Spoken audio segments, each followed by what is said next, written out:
Hey, what's going on? What's going on? What's happening? What's happening? What it is? Yeah, man. How's the weekend? It's another beautiful weekend. Got Well, a beautiful weekend. Yeah, can't complain, man. Can't complain, man. I went downstairs Sunday morning. My oldest daughter was here doing my her youngest sister's hair. I mean, they're both grown women, but they're doing their hair. Yeah, that's why when I hear black women say they can't do their hair, I say, get out of here. They both got 4C hair. I should have took a picture of them, man. They got so much hair on their head. I have to take a paternity test. You know, I said, how are they my kids, man? You know, if they didn't have my nose, I'd be thinking outside. You know, if lucky for their mother, they don't look like me, man. But not too much.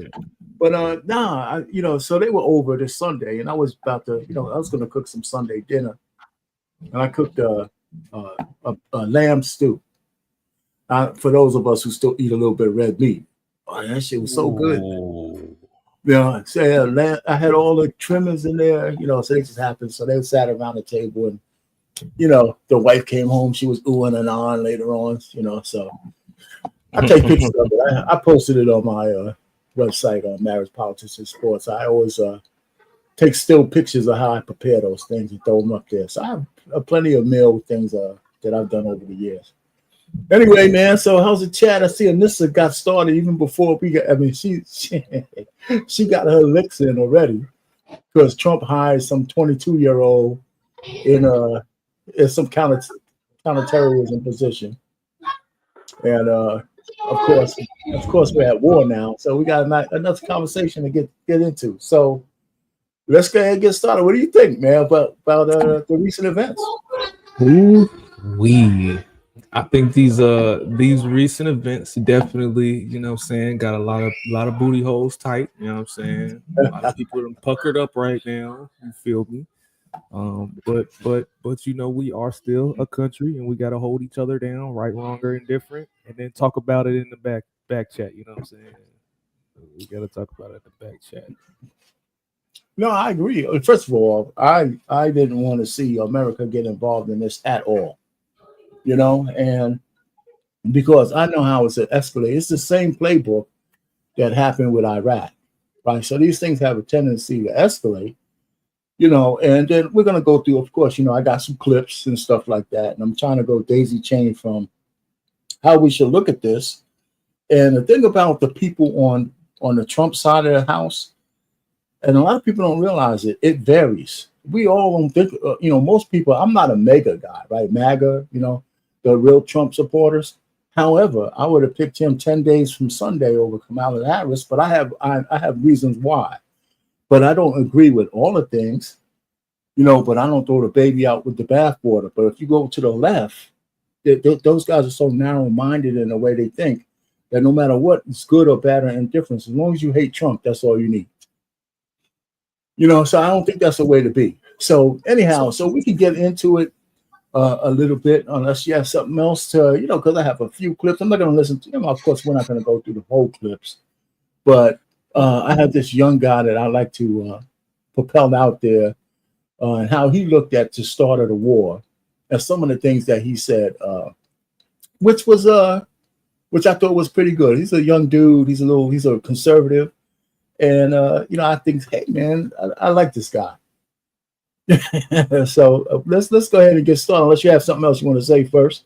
Oh, no, let's go ahead and check it out. Let's check it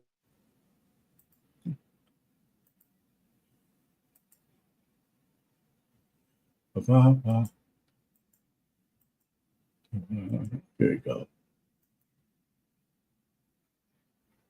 Ladies and gentlemen, it is official. The United States has dropped bunker buster bombs on 3 Iranian nuclear facilities. I'm not going to string you guys along. Let's jump right into it and read the post from Donald Trump 30 minutes ago announcing these attacks. He writes, "We have completed our very successful attack on 3 nuclear sites in Iran, including Fordow, Natanz, and Esfahan.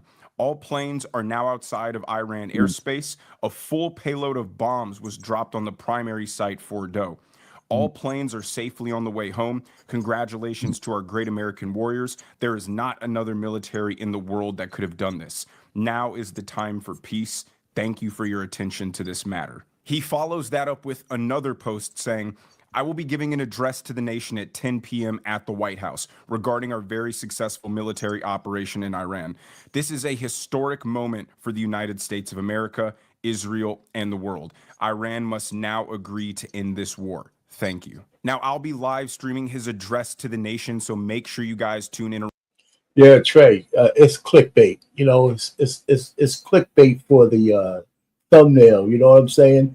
But you know, Trump just called it a war himself. But I know we're not officially a congressional approval war. Of course not. But it can certainly get there. Around then, but let's take a look at some of the responses across X regarding this news. Senator John Fetterman of Pennsylvania says, as long as I've maintained this was the correct move by POTUS. Iran is the world's leading sponsor of terrorism and cannot have nuclear capabilities. I'm grateful for and salute the finest military in the world. And he is 100% right. Whether you agree or disagree with Donald Trump doing this, we should all take a moment and be thankful no soldiers were injured in this. Let me stop a little bit here. John Fetterman is a Democrat, and he's one of the lone and only Democrats who says what he thinks without trying to follow the cabal. You know, I hate Trump, so no matter what he does, I'm against it. Now, whether you like this move or not, he's one Democrat who's speaking out. There's another one later on that's really will surprise you. Was a successful operation, but obviously not everybody is agreeing with this decision, even Republicans. Thomas Massey posts, this is not constitutional. Now, I don't claim to be a constitutional scholar, but the powers of declaring war are with Congress. However, the president is the commander-in-chief and does have the authority to act decisively and green light military operations. This is the same kind of absurdity that comes from the left when they say Donald Trump can't declare that an invasion happened on the southern border. It has to be decided by judges. Well, if that's the case, what would happen if 10,000 Mexican troops crossed the border into the United States? Would the president be able to declare that an invasion, or would he have to get approval from 400 federal judges? We all know the president, as commander-in-chief, has the authority to direct the military. And we all know that selective strikes are not the same thing as a full-out declaration of war on another sovereign nation. Now, Thomas Massey has been very outspoken about Trump's big, beautiful bill, so it's kind of par for the course that he's taking this position. Charlie Kirk posts, with the weight of the world on his shoulders, President Trump acted for the betterment of humanity. For the next few hours, spare us the armchair quarterbacking and instead trust our commander-in-chief. And I'm in the same boat. I had said that I thought the best course of action was for the United States to send a couple of B-2 bombers and drop these bunker busters. In the midst of an impossible situation, there was never going to be a course of action that was going to be perfect, that was going to be without fault, that was going to be without downside. 100. Did you hear how those bunker busters work? I have a vague understanding of it. Yeah. I mean, But they still them some motherfuckers. yeah, exactly. Actually, it's like an art imitating life or life imitating art. If you saw the recent Top Gun, they had a couple of buster busters where you have one missile hit a target, go down before it explodes, it penetrates, then explodes. They say these go down almost 200 feet before they explode. Then you hit another one at the exact same location, and it goes down even further, right? Maybe the same amount of distance before it explodes. So you can't even hide in the deepest mountain. Now they drop all the ordnance. I don't know how many precision, and the precision is how do you hit the same spot? You know, so that's the sophistication of these weapons. But we have these weapon systems for a reason, and America just be wanting to stretch her legs and see if she still got it every now and then. There it is. But I believed when I voted for Donald Trump, and I still believe to this day, he genuinely has America's best interest at heart. And if he foresaw a situation that would drag America into a prolonged Middle East war in a large-scale capacity, and he saw this as the best way of eliminating that possibility, I can completely understand his decision. Just to give you a bit of context on how truly divided and my man Brandon, but is he really leading the charge, or is he following the lead of Benjamin Netanyahu? Is he being led because of the money that APEC is giving all our politicians to get us involved in the first place.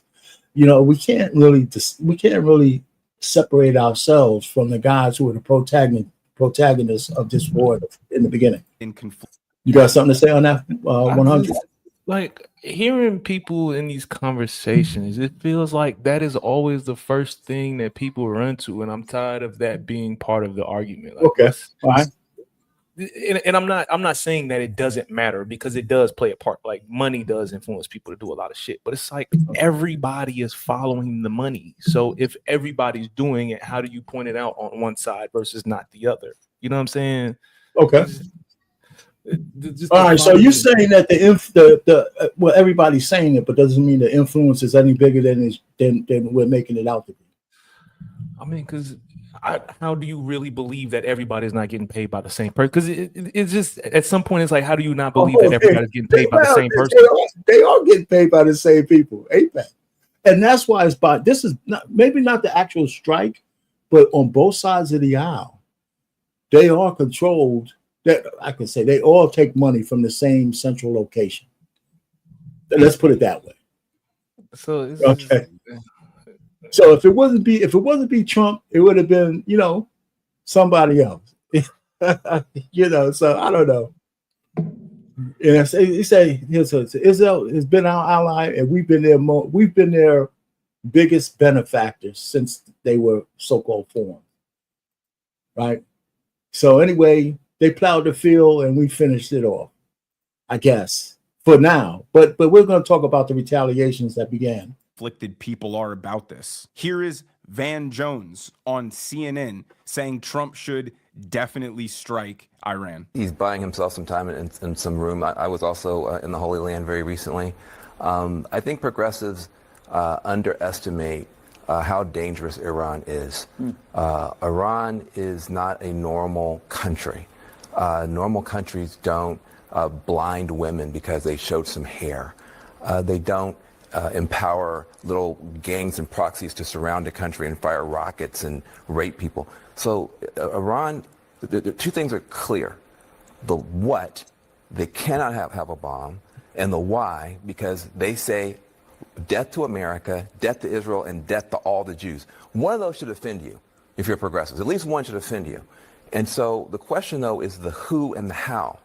Is Israel going to take out this nuclear capacity by dropping people there who blow it up? Or is America going to take it out by dropping a bomb that blows it up? But the what and the why are clear, and I think progressives should get on board with that. We cannot have a nuclear-armed Iran. I was in the region. You were in the region. This is a very dangerous power that cannot get a nuclear weapon. So despite that is Van Jones. You can't be a more pansy-ass Democrat liberal than Van Jones. And he was for this. Despite the desire from the part of MAGA that didn't want to see us involved in this conflict in any way, it's certainly revealing when someone as partisan as Van Jones is openly advocating for Donald Trump to take this course of action, because he understands that the Iranian regime is psychotic, is murderous, and cannot be allowed under any circumstances to have a nuclear bomb. Now, where do we go from here? Only time will tell.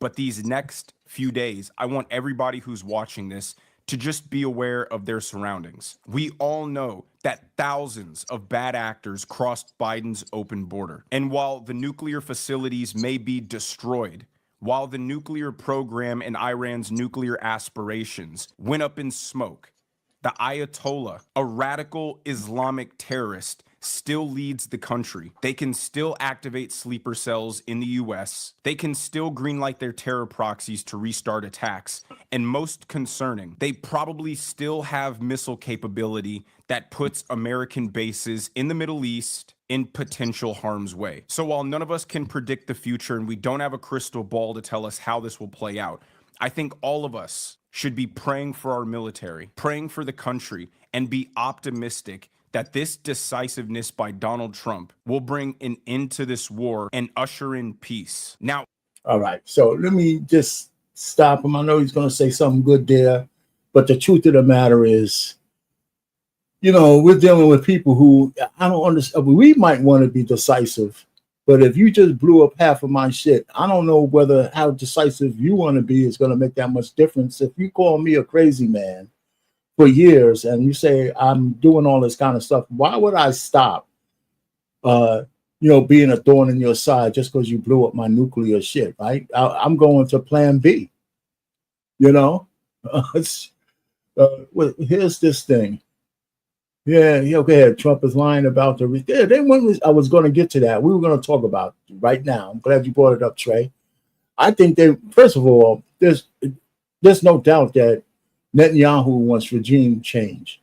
And then, of course, Trump came out and said, well, we're not really thinking about it. We didn't want to take out the Ayatollah. And I think there's reasons for that. But then he came back out and said, well, why not, have regime change? And then regime change is a prerequisite for American involvement. Once there's an understanding that America is involved, it 9 times out of 10 comes with a regime change. Like that. There's no surprise in that shit whatsoever at all. Because go ahead, finish. Yeah, most of the time, whenever America decide that they're gonna get involved, it's because they want to stop whatever is happening and get rid of whoever's there to put in who America wants. That's how that goes. There's absolutely no doubt about it. Because guess what? Your boy Trump, I say your boy, but Trump just came out with another tweet right after he says, "I know regime change." Oh, well, you know what? By the way, another thought. Wouldn't it be a good thing if this guy wasn't in charge? And then he says, MIGA, MIGA, right? Kind of a play on make Iran great again, or is it make Israel great again? Right? So he's playing on word. He's just, man, the guy's like a big clown up there having a good time throwing out these tweets. I'm just saying, sometimes maybe just shut up for a second, all right? But now Trump reminds me sometimes of the person that got a degree but didn't get a job in the degree that they got. Like Trump is a marketing genius that ended up president. Like this motherfucker is the greatest marketer ever in the world. What? He actually is pretty good at it, man. I'm finished with my man Brandon, but we got some other things I want to kind of just go ahead and say. Listen, so I think it's really regime change. But, I want to show a little clip of, his little press conference, then what the Secretary of Defense talked about. And then, of course, some other sundry news now that we're I call it at war. I mean, I know it's not, but the Iranians are not going to just lay down because we blew up a couple of their facilities. That doesn't even make sense to me, So stay tuned for a second. All right, so this is it? Yeah, this is it. Sirens have sounded once again in Tel Aviv as the full ramifications of Donald Trump's strikes on Iran continue to be felt across the region. The IDF says a fresh wave of missiles have been launched by Iran towards Israel.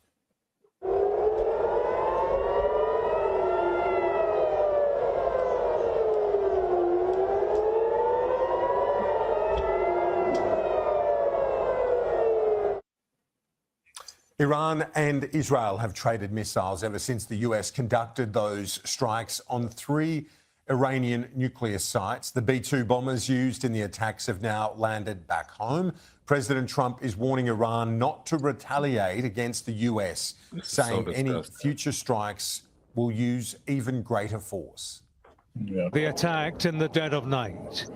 These pictures from Isfahan capture the sight and sound of the US assault on Iranian nuclear sites. It was the biggest decision of Donald Trump's presidency so far, and his biggest gamble. They called it Operation Midnight Hammer, as seen. Yeah, they got these nice things. Okay, he said it was his biggest gamble. What do you think they're gambling, 100? What do you think the gamble is? The gamble here, Iran already has a history of connecting with countries that we've already been fucking with. So the gamble here is if Iran can get a couple of them, Afghanistan, if it can get Iraq to attach with them, then that makes this so much more difficult.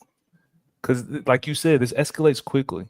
The gamble here is as soon as you open this fucking door, everything's very possibly going to roll so quickly that this is going to get dangerous fast. Yeah, somebody floated. You're right, and somebody floated. That's one thing. The other, the gamble I think that is most prevalent to me, besides just the war, is that the other planks that my man Trump said he was trying to fulfill.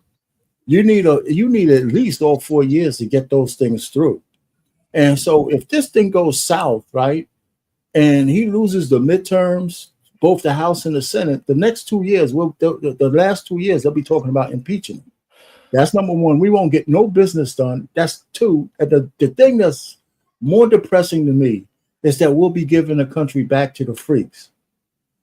We'll be going right back to the freaks, man, talking about cutting off genitals from children, all this bullshit that was going on before, men becoming effeminate, men and girls sports, wiggling their Johnsons and women's in the locker room, getting canceled for, saying the wrong thing. We'll be right back there because he wanted to go blow this shit up, man. I think he's getting rid of it. I think he put all the shit that he said on the line. He also said no new wars.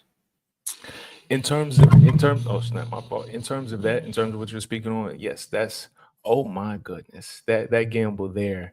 But just seeing the upside of that, I could the gamble there. I see the upside in that and how that could go the other way of what you just said, and that is just as scary as well. You know what I'm saying? Because it seems like a lot of times when we have these conversations, we're talking about two totally different extremes here. You know what I'm saying? We're talking about World War III versus the freaks. You know what I'm saying? Okay. Think about that, though. Think about what you just said. World War III, which is from the outside in, or the freaks destroying the country from the inside out.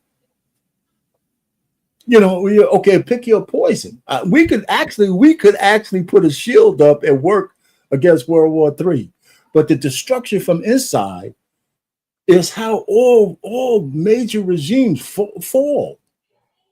Right? I mean, I just saw. I'm gonna be quick. I just saw a special on Baltimore County, not just the city, but the whole county, and there's people online actually renting out people's property and putting squatters in there, and the governor, the mayor, the police, everybody's powerless. Say they're powerless to do anything about it. Oh, it's a civil matter, and people are taking years to get their property back instead of being decisive and saying this is bullshit. Now, if I try to rent out a property to you, right, and if I don't own it, that has to be a crime in and itself. But my thing is, and here's the point, that these are liberal Democrats who run that state and that city. And there's a whole bunch of bleeding heart assholes who think, well, I'm worrying about the squatters. These are the kind of people who take control again. I mean, it's just crazy. So that's the gamble I see. And maybe I'm being short-sighted because loss of life has got to be the worst thing in the world. And I'm going to get to that because we already lost some soldiers. In the Situation Room. This was how it looked on Saturday night. This was how it sounded on Sunday morning in a Pentagon briefing. It was an incredible and overwhelming success. The order we received from our commander-in-chief was focused, it was powerful, and it was clear. We devastated the Iranian nuclear program. New details reveal the U.S. deception plan that had sent B-2 bombers flying west as decoys, while the B-2s involved flew east towards Iran, with bunker buster bombs primed and ready. As the president made a Saturday night return to the White House, 7 B-2 bombers had Iranian nuclear facilities in their sights. They included Fordo. It's believed to be Iran's main nuclear enrichment site, deep underneath a mountain. MOP bombs, massive ordnance penetrators, were deployed here. Other locations were hit at Naranz and Isfahan. U.S. nuclear submarines fired Tomahawk missiles. Tonight I can report to the world that the strikes were a spectacular military success. Iran's key nuclear enrichment facilities have been completely and totally obliterated. Iran, the bully of the Middle East, must now make peace. If they do not, future attacks will be far greater and a lot easier. The president spoke of total obliteration. His top military man revised that downwards, pending full damage assessment. All three sites sustained extremely severe damage and destruction. More than 125 U.S. aircraft participated in this mission, including B-2 stealth bombers, multiple flights of fourth and fifth generation fighters, dozens and dozens of air refueling tankers, a guided missile submarine, and a full array of intelligence, surveillance, and reconnaissance aircraft. After the strike, the Americans said this was about peace and ending Iran's ambitions to build a nuclear bomb. Nothing more. But our view has been very clear that we don't want a regime change. We do not want to protract this or build this out any more than it's already been built out. We want to end their nuclear program, and then we want to talk to the Iranians about a long-term settlement here. All right, so let me just stop it right there, because right after Vance said that, that's when my man came out with his tweet saying, you know, why not regime change? Well, here's another thing we just found out, 100. That they're not sure that enriched uranium was at the site when they blew it up. They have an inclination that Iran moved it before the attack. You know what I'm saying? And so here's the deal. Now they're kind of, if you listen closely, they're trying to say, well, without their facilities, they can't get that up to weapons grade, right? So, and that might be true. But if they didn't see, here's a couple of things. You can't have it both ways. I don't think you could blow up enriched uranium without having some nuclear fallout. Look, man, this is what I'm saying. These countries are not as stupid as the media is trying to make them seem, man. That's where we are. This shit ain't over. What I'm saying, it's not over. This is far from over. You know, so there you have it. My brainwashing is telling me that this is nowhere near over. No, it's not. It is not. And so there's already been some travesty and some death of American soldiers. And I was saying to myself that, you know, if one American dies, then we're on a path that we may never come back from. And I think we're already there. Not, you know, but it has to be some kind of travesty that people can get. So there's 3 soldiers who died in the first retaliation. Let's go take a look at who these soldiers are. Service members killed. Sergeant William Jerome Rivers had ties to New Jersey. Fox 5's Michelle Ross joins us live in studio with more on the soldiers who were killed and what experts are saying about whether this attack will escalate the conflict in the region. Michelle. That's right, Steve and Natasha. Since the Israel-Hamas war began on October 7th, there have been more than 150 attacks on American military installations by Iranian-backed militias in Syria and Iraq. Sunday's attack, though, was the first to target American troops in Jordan, and the first with American troops killed. The 3 American troops who were killed in an overnight drone strike at a U.S. military outpost in Jordan have been identified. 46-year-old Sergeant William Rivers of Carrollton, Georgia, 24-year-old Specialist Kennedy Sanders of Waycross, Georgia, and 23-year-old Specialist Brianna Moffitt of Savannah. All right. I gotta let them stay up there for a second. All right. 3 soldiers, 2 under 25. They're not only black, those 2 those are females. Right now you could look at this both ways. I look at it differently. You know, we'll probably have some of the detractors. This kind of stuff just reinforces my position that black people need to realize that everything that America has to offer, we're entitled to pursue. And I say it that way, not entitlement, but we're entitled to pursue. Whether we get there, whether we get the things we want, that's up to our own efforts, right? So when people keep trying to tell us that we're not first-class citizens of this country, I push back on that, because here's 3 people who gave their lives for this country, and they didn't make one decision to do that other than join the military. We know what? And that's part of it. You know what I'm saying? So there's a reserve unit. They were deployed out there, and they were in harm's way. So what do you think about that? What do you think about that, 100? What's your thoughts about that? My thinking is that it is only going to take one major event where soldiers and people get killed to where it's going to start changing the mind of a lot of people. I think that they signed up for this. I mean, it's part of the gig. That's part of the gig. It's always unfortunate when you see it. What I think is happening though is there are people who may have already served and may have separated, who are watching this transpire and are thinking about getting back in, for the fact that there are a lot of people that are in the service right now that are not ready for this. I'm gonna get to that one too.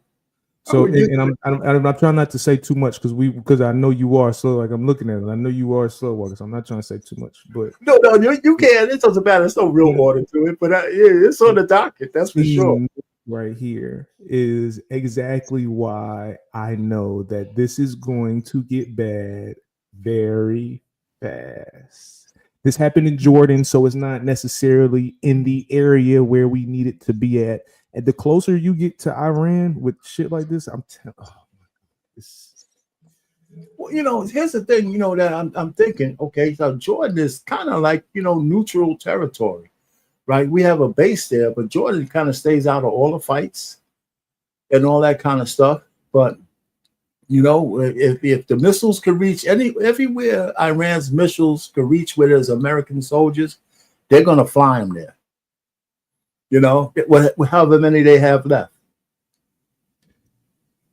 So I will say that I think that Iran, because they sent missiles at Qatar, an American base in Qatar or something like that. That's just sure they did. They sure did. I do think that was a calculated response, right? I think they chose that base particularly because they knew that we only had a low number of troops there. There was also a warning that was given out with enough time for a certain evacuation to happen. Like, I do believe that was a calculated response to look. This shit about to get killed. This is about to get wild very fast. Like loss of life is gonna make this crazy very fast. But and it's like and we say about the I don't know what the makeup of that particular location where they are, but when you see that all three are black, it must be a concentration of black soldiers out there. Because just a law of averages. I would just say, but it's really something. Georgia. Yeah, No that's Blue Star where I would family agree ever with wants to become a Gold Star family. And sadly, there are now 3 more families on that roster.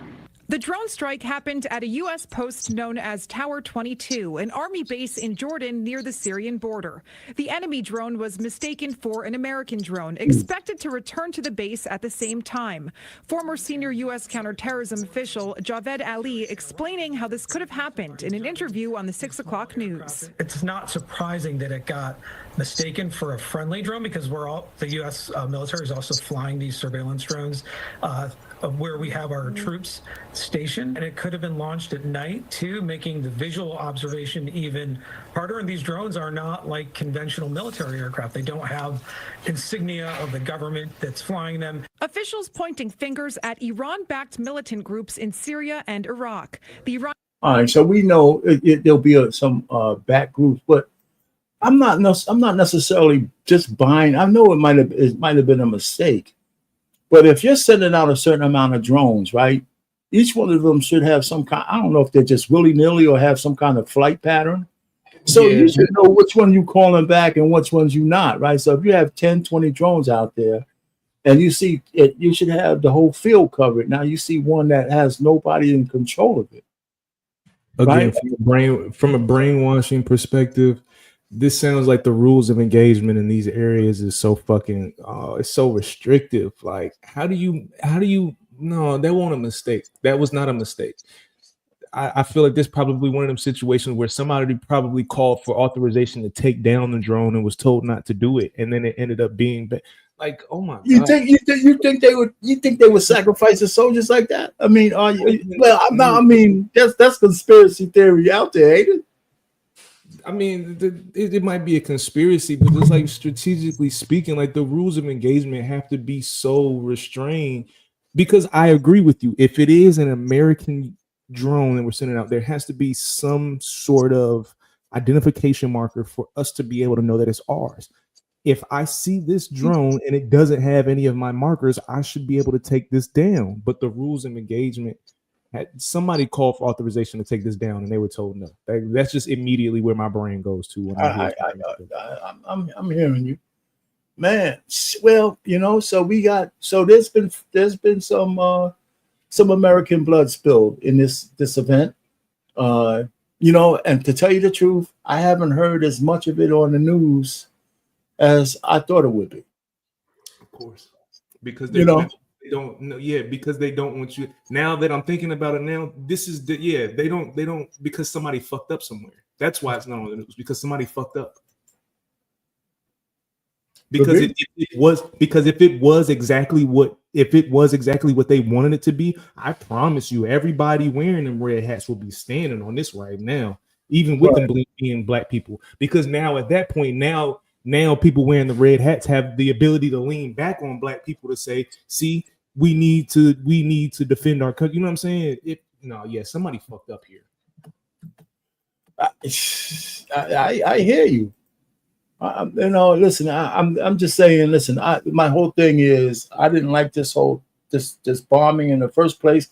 It's a thing. And also, a lot of people said that Trump said he would give them 2 weeks. But if you really listen to the words, especially from the press conference lady, my girl, Caroline Levitt, he said he will let them know within 2 weeks. And this, you know, people might say there's no distinction there, but he didn't go against his word. He said, I'll give you, you know, within 2 weeks, I'll let you know. But you only really have a day and a half. You really only have a day and a half. You know what I'm saying? And he can't call him a liar. Now, so the point really is, he said he was in negotiations with them while he's plotting to blow the hell out of their nuclear facilities. Here's a couple of things. One, America says no matter what they say, we can't believe them and we can't trust them. Right? That's what they say. No matter what they say, no matter how they negotiate, they're feeling that no matter what they say, they're going to be lying. And the reason why America is so sure about that is because we lie our ass off too. Right? I mean, that's one of the reasons why we don't want them to have a bomb. You know why? Because people can always make an excuse to use it. Yeah. And we proved all of that.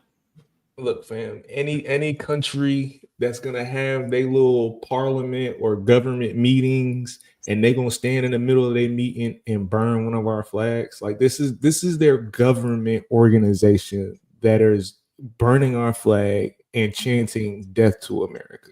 I wouldn't trust them either. I would not trust you either. Of course not. And we've been in a secret war with them for the last 4 decades. I don't give a fuck what you say to my face. I know what you do when you in the room with your homies, dog. Nah, bro. You know, listen. You know what? Listen. Trump had like 10 things on his list that I agree with. And I agree with no new wars. He went back on his word. I mean, nobody's perfect, but the other shit I'm down with. Get the illegals out there. Hey, how are you raising your Mexican flag there, Anissa, for the illegal aliens? You want them to stay spending your tax money, getting free everything, or you know, telling you that they hate you because you're just a dumb N-word not there protesting for them?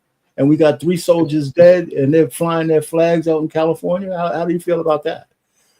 So, just a hypothetical question: if he said no new wars, right? Who's to say that he's doing anything different than when he was 45? When he was president 45, some of what he's saying right now is exactly what he was saying when he was 45. So is this anything new? Is this? Well, he anything didn't start any new wars when he was 45. He tried to use that as a betting. He did try to use that as a betting. He didn't start any new wars. I mean, I hear you. I'm not saying that I'm not saying that I don't disagree. I'm just asking the question because I did watch some of the videos that he, some of the speeches that he was making during his first term, and a lot of it was, I don't trust Iran. I tried negotiating with him. Oh yeah, he's been saying that. You know what I'm saying? So yeah. And he was right. He was saying that before he was even president. But all right, so what's going on, Trey? Throw your 2 cents in the mix, man. Yeah, I mean, ultimately, at the end of the day, nobody wants to see war. But I'd be hard pressed for anybody to find me a time in humanity when we weren't at a war. So, sort of kind of what countries do, they fight. They've been doing it since the dawn of time. As a matter of fact, marriage was one of the ways to kind of quell these wars. I'll give you my daughter. If you don't overtake us, So I mean, this is nothing new. No chance for peace now, huh? Now nobody wants Ivana. Nobody wants we in trouble. But at the end of the day, like I've said before, you got to figure out how this works for you. Now I'm in a much different position now in my life than I was during the Iraq War because, well, I was suited up and I was traveling overseas to go, right? So I'm in a different position now. Being 40, I realize that this is an incredible financial opportunity for a lot of people, and there's a lot of guys out here who don't realize that. But it's a lot of money to be made doing wars. Companies like Halliburton and Lockheed Martin and Boeing are going to make a ton of fucking money behind this stuff. And you should too. That's really what you should be paying for. Yeah. A lot of American things are going to make a lot of money. This is an opportunity for you to pay attention and figure out where you fit in. Because trust me, all of Trump's homeboys finna get richer than what they already are. We people don't realize that. What was Bush's guy? The guy that shot the vice president shot the guy. What was his name? Cheney. Cheney made a lot of money off that Iraq war. He made a lot of money off that Iraq war because his companies were some of the services that were over there, like where you get your laundry and stuff like that done. He was a part. He had those companies. Enron. A part of those companies. Yeah. Enron. He was involved in Enron story. Yep, that big scandal there. Yep. And then all of a sudden the CEO supposedly committed suicide and they dropped the case. You know what I'm saying? And the widow and everybody kept the money because they dropped the case. And to Anissa's statement, show me a war that didn't have a lot of fuck ups. Desert Storm had fuck ups. Oh yeah. Show me a war. World War I, World War II. You think everything? Yeah. Anybody who's actually ever been in a combat area or combat zone will tell you nothing really goes according to plan. That's why there's contingencies and backup plans for the plan, and then there's a plan for that plan. There's always something because if something's going to go wrong, it's like with this drone situation. I agree with 100. I pretty much believe somebody probably did notice the drone, and there are ROEs over there, and you got to wait until somebody says, yeah, it's okay for you to do that, and that authorization probably never came. By the time it did come, it was too late, and unfortunately, guys were dead. Listen, this is a part of war. Unfortunately, soldiers are going to pass away. It's the worst part of it. Nobody likes it. Nobody wants to see it, but that is just the way that it goes.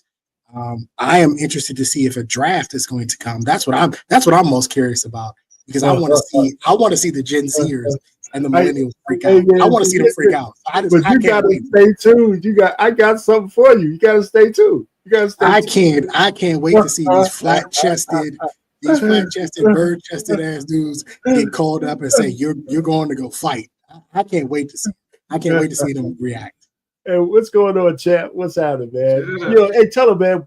Things go wrong you're a boxer. Things go wrong in the ring. You throw that lazy left hook or that lazy jab. Hey, man. Listen, Listen, man, I just came to check the temperature over here. What temperature you checking, man? I came to check the temperature. You know what I'm saying? This is thermometer or some I shit came like to check that. I came to check the temperature, man. That's it. I just came to Look, see. if it's too hot, I'll go get some ice. I'll go Yeah. get some ice. Look, before you check the temperature, what's your opinion on what's going on, man? So let's see if we need to check your temperature. God damn it! Hold on, man. Let me see. I'm gonna see if I can hear a little bit better with these. Hold on. Okay. Yeah, so yeah, you got to give us your thoughts, man. Give us your thoughts on what's going on. There you go. Can you hear me? Yeah, we hear you. All right, bet. Yeah, I mean, really, I mean, I feel like I'm trying to still figure out, really what's going on. Why is America supporting, like Benjamin Netanyahu so hard? You know what I mean? And I know like a lot of our politicians are kind of like tied in to him or their in their country from what I have learned from just checking out some content from I was watching Candace Owens and she was questioning like why, and then Anton he made some content earlier, I believe, or yesterday, where he was like, yo, like nobody has been able to explain to me to where I can actually understand why we're supporting Israel so hard. You know what I'm saying? And so for the reason why I'm like, yo, the reason why I'm checking temperature, because I'm just like, bruh, this was one of the things that was touted too, right? The first time he was president, oh, like, nah, President Trump ain't had no new wars under him, and this, and we ain't lose no American soldiers, and we ain't lose no American lives under his whole watch, you know. And so now it's gonna be a whole bunch of people, you know what I'm saying, and no disrespect, of course, right? But Trey, Trey was in, and what he say? I mean, well, whenever you have wars, it's gonna be loss of life, which is absolutely true. But when people were voting President Trump back in, everybody was like, "Well, we ain't lose no Americans, and we ain't lose no lives." And now it's gonna be like, You're being a little disingenuous though, because I'm not being disingenuous. I'm telling you. Let me tell you why for a second. You go back. Because that's not why I voted for him. I voted for him mostly on the immigration thing. I did that. But hold on. So we had a pecking order of stuff. I voted on that. I voted on the two sexes. I voted on a lot of other stuff. But the no new wars, it was on the list. But it wasn't because I don't believe in no wars for either party. That's how because both parties are killers.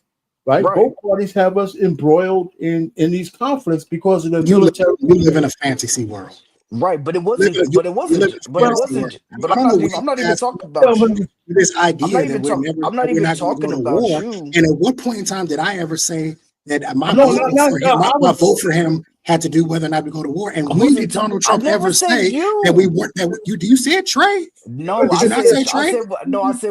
I said what you just said, but I wasn't talking about you. I was just talking. And at what point in time did Donald Trump say we were never going to war? Did he guarantee? He was only making reference to the statement you made about loss of life during war. I was not talking about you directly. Yeah, to agree with it.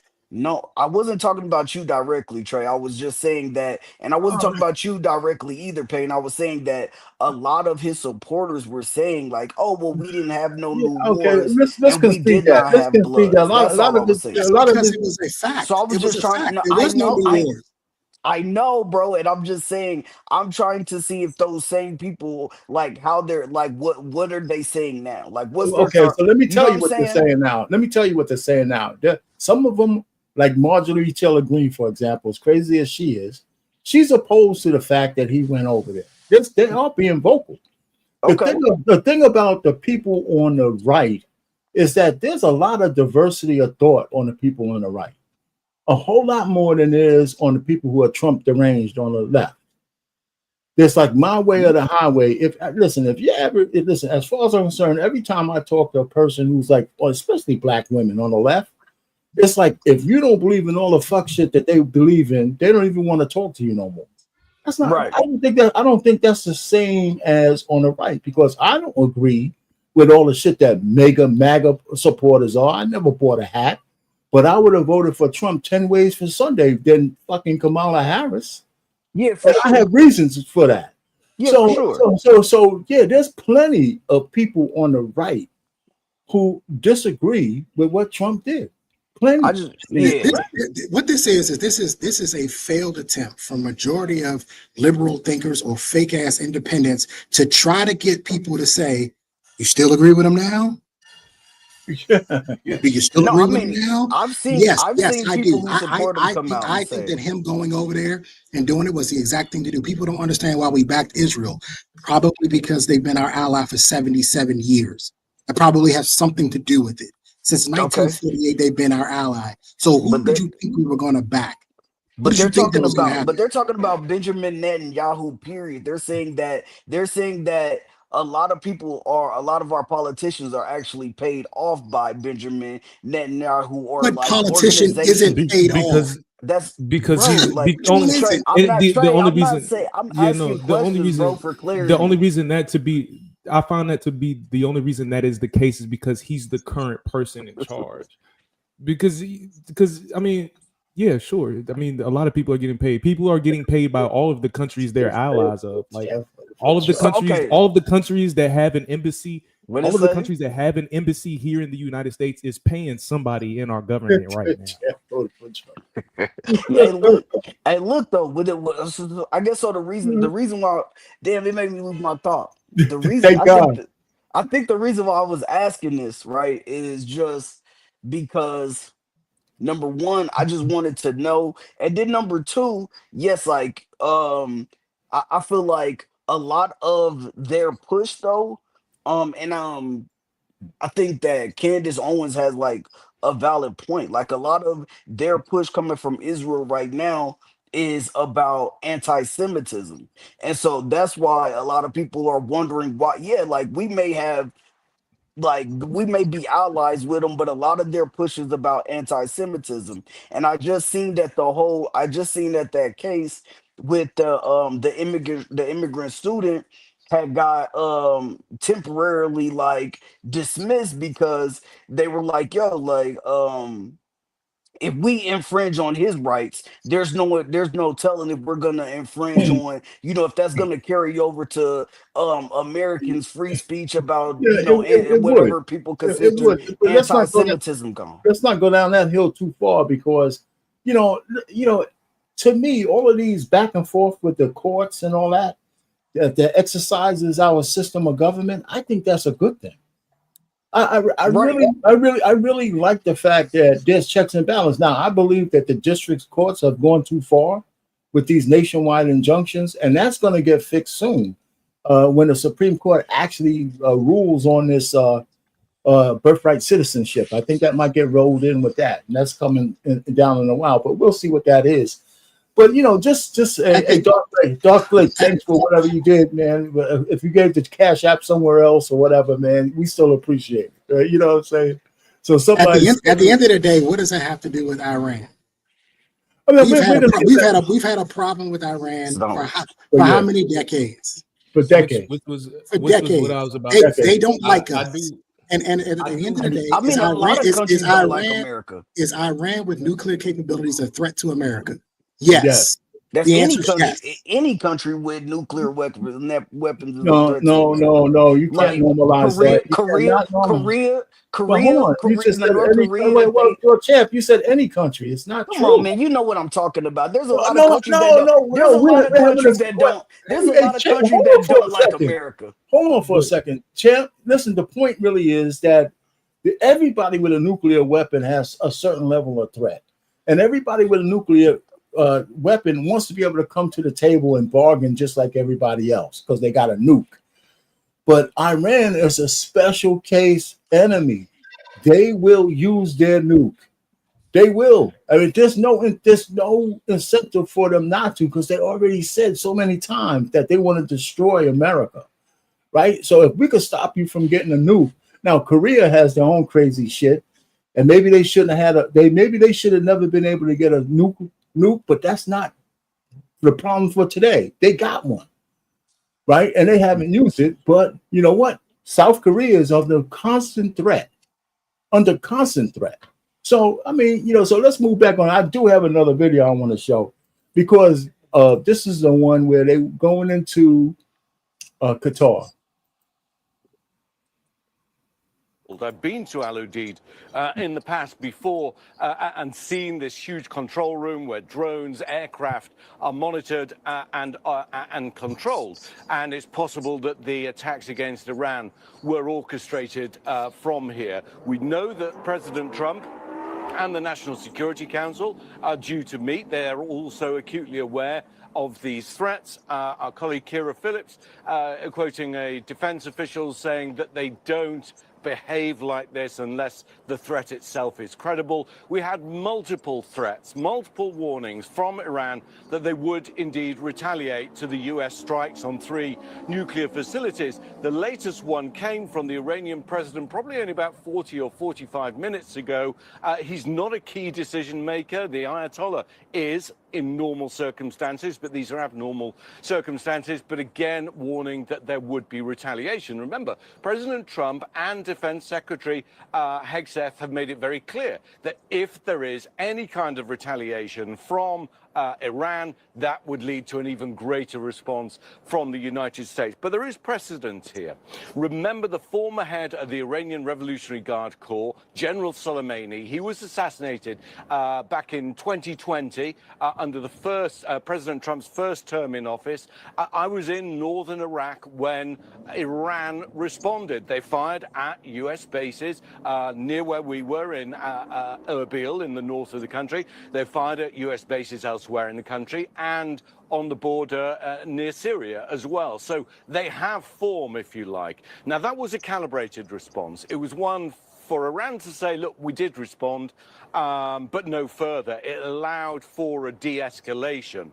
I'm not sure we're in the same territory right now, especially given the very specific threats that the President Trump has made against any of what would happen in the eventuality of any retaliation. But the facts are, there was this threat, there was airspace was closed, and the Israelis also monitoring the situation.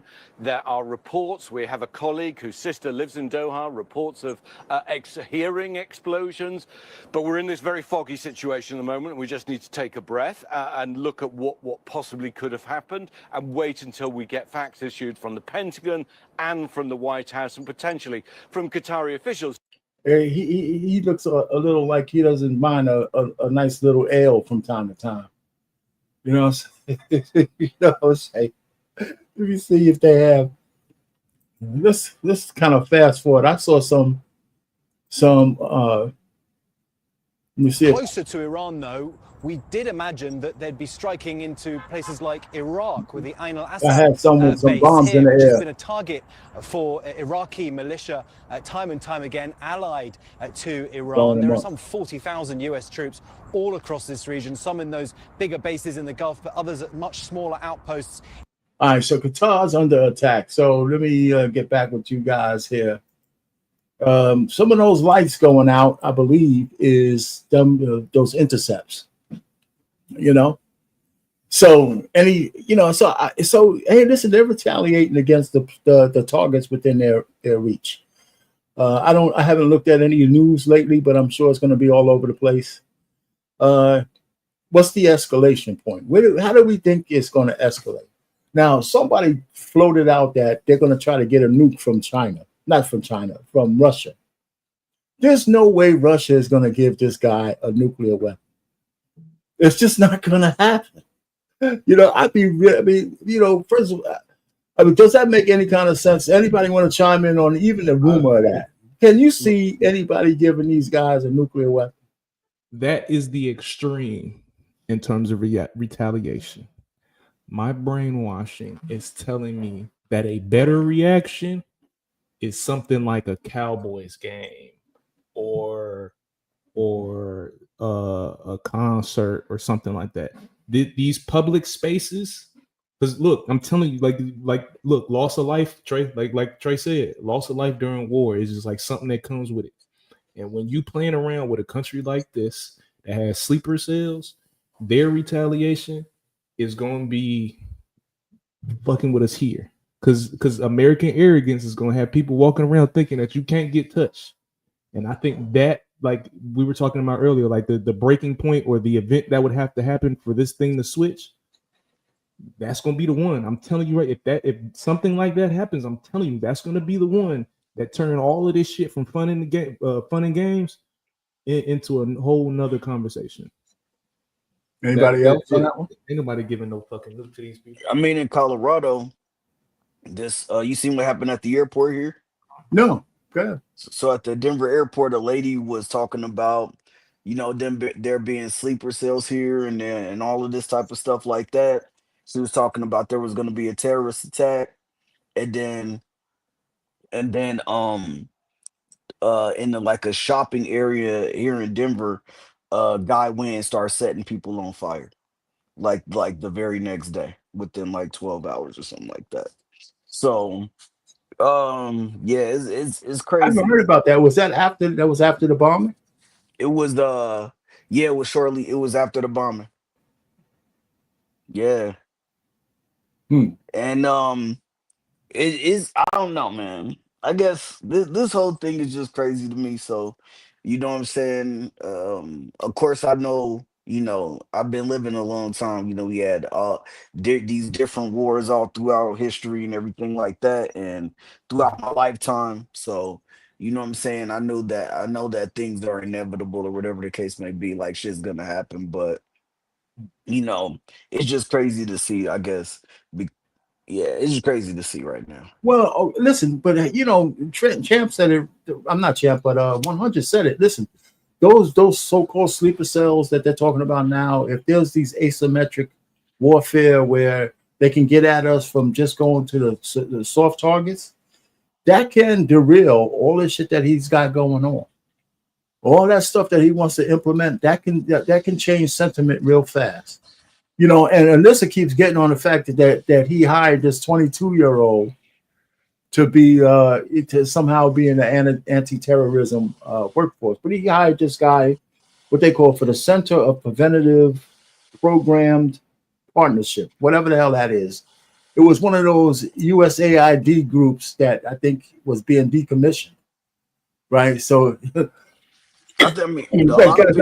that guy's not in charge of any real bullshit position. Yeah, it was a bullshit position. What you gonna say, Chad? Let me say this, because I didn't get the chance to answer your question. The fact is that absolutely Russia could give them a nuke if that's what they choose to do. Depends on what mood Putin is in. Which day did you catch him on? Is this a day where he's not friendly with Trump? Is this a day he is friendly with Trump? What type of Russia are we getting? Absolutely. Here's the thing. I think that you are not you specifically, but anybody in America right now, if you think that there's rules to this, you're crazy. There's no rules right now. Sleeper cells. I'm not getting on a plane until this is over. It's like this is where we're at right now, and you better believe that large public gatherings are a target, are going to be a target.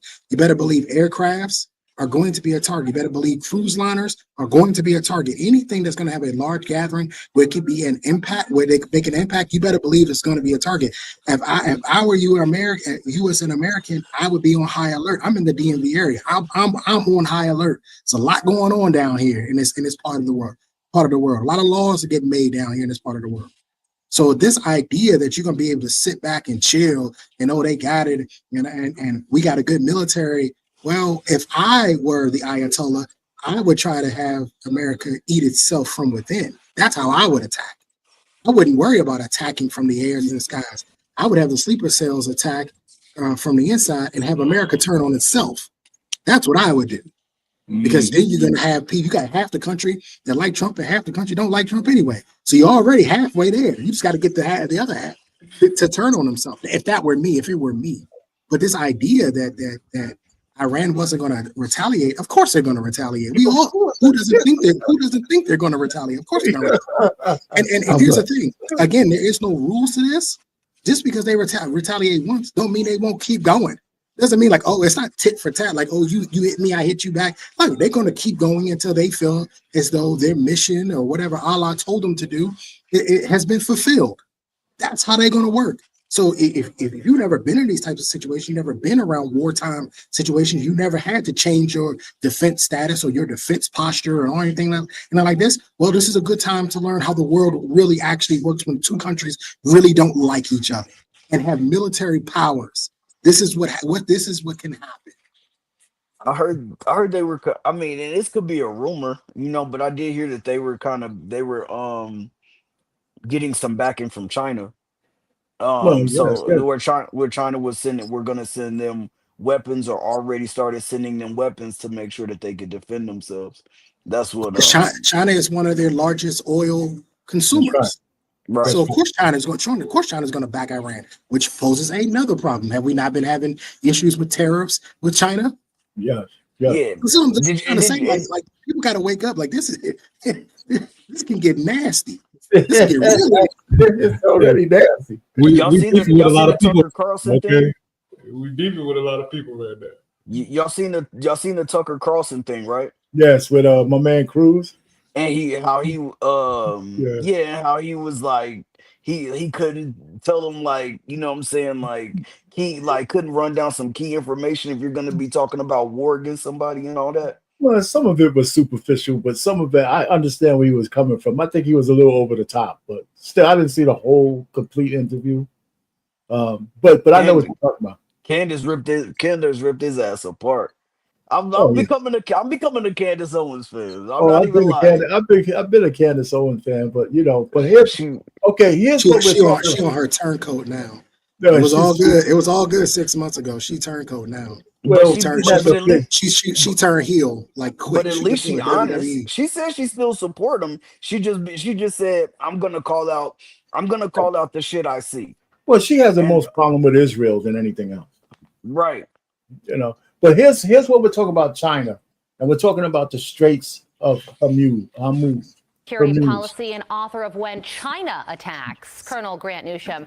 Colonel, good morning to you. Thank you for hopping on with us. So China has responded to this already. They've condemned this attack, says it damages Washington's credibility, and are concerned that the situation may spiral out of control. So that's what they're saying publicly. But behind closed doors, what conversations are really taking place when it comes to decision making in key areas of interest, including potential aggression towards Taiwan?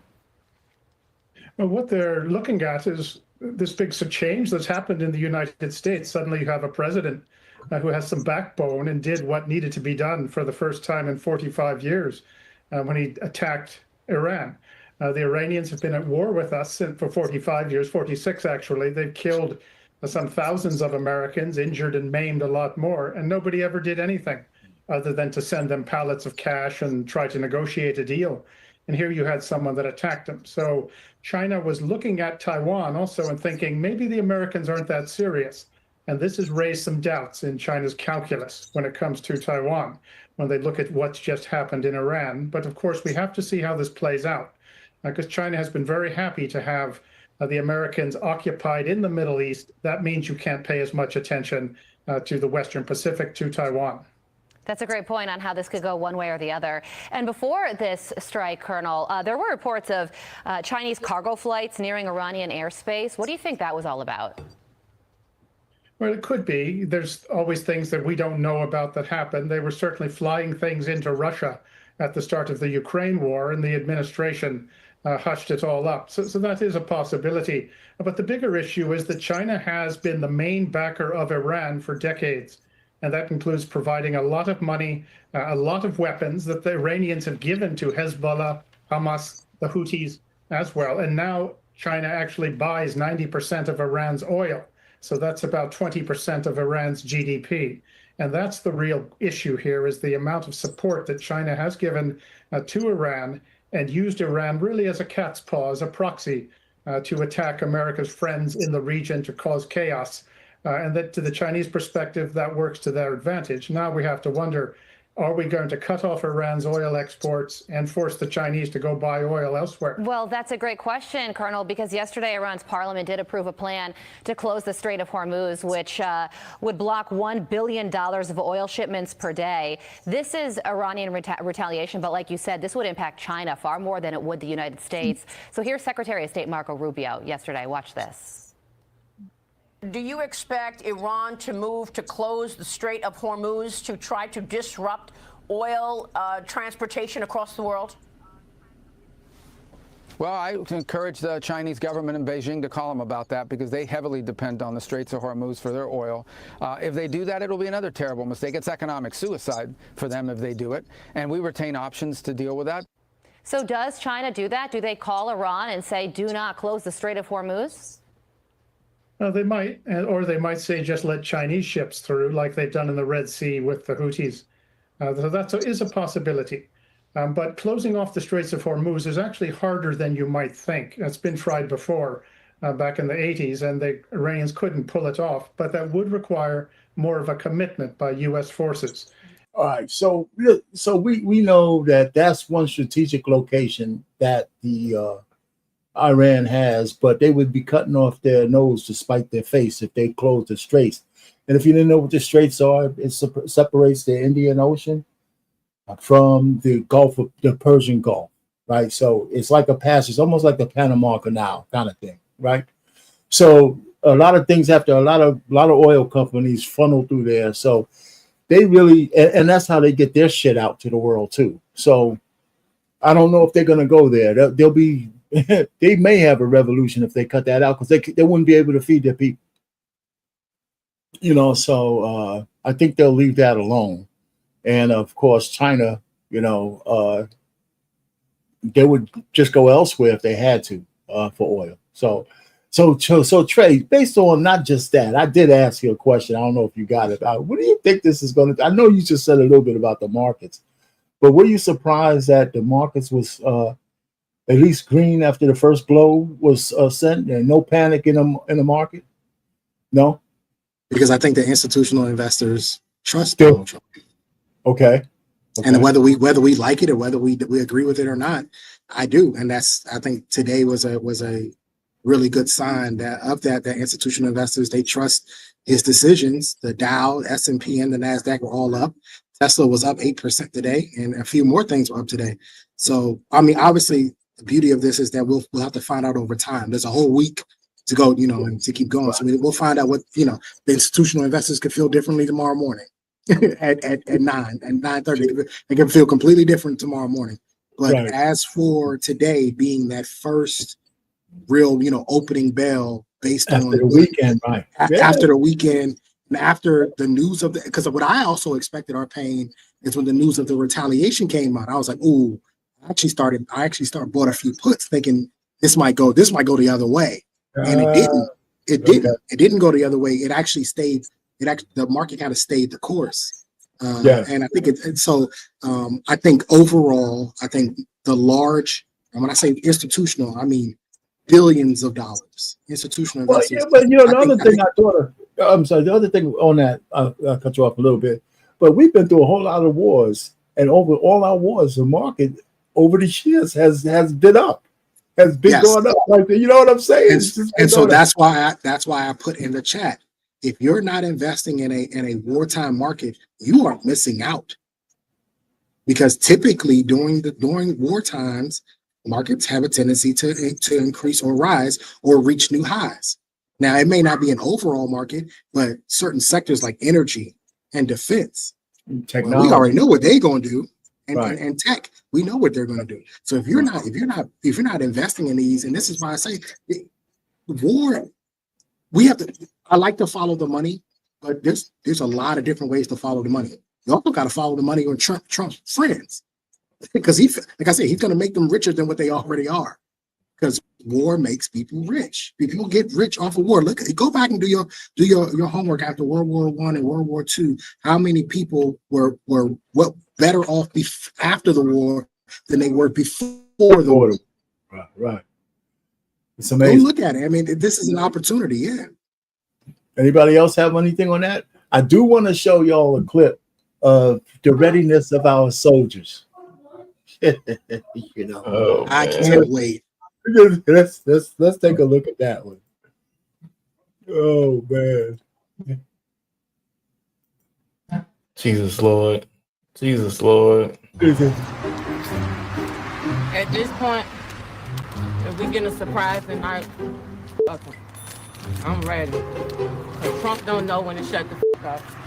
Iran don't even give a fuck about what we talking about. They don't care if we like them or not. They just want to get their lick back. So at this point, I love y'all. See y'all on the other side. See y'all on the other side. Of course the news is out. Trump made up his mind. Remember, he said within 2 weeks he would decide to attack Iran or not. By now, we all know what happened, and everyone is reacting across social media. You got one gang on the left, another gang on the right, and a whole bunch of people in the middle hoping to stay out of the crossfire. Then you have people willing to mind their own business, but still said they're standing on business too if Iran try to pop up over here. What going on, Iran? Hello. How are you today? Man, little twin, I'm just saying, I'm on Twitter, and I come across y'all little tweet to my everybody gonna feel it. What we supposed to feel, little twin? Oh, you calling about the smoke? No, I'm trying to see that. I'm trying to see you say everybody gonna feel it. I feel like I'm part of everybody. So what we supposed to feel, little twin? So hostile. Relax. No, I'm just saying, I ain't done with Trump. You know what I'm saying? I ain't with none of that wolf. I ain't giving you no time. I'm just gonna strike some. For real. We'll drop a missile if that's what you want. Drop a missile? What? Drop it in. Drop it, you, bro. Listen to me. Listen to me. I got 100,000 right hands right now. All them pills, switches, locked and loaded, ready to blow it. Listen, I do not care. You don't care? No, not one bit. Bet.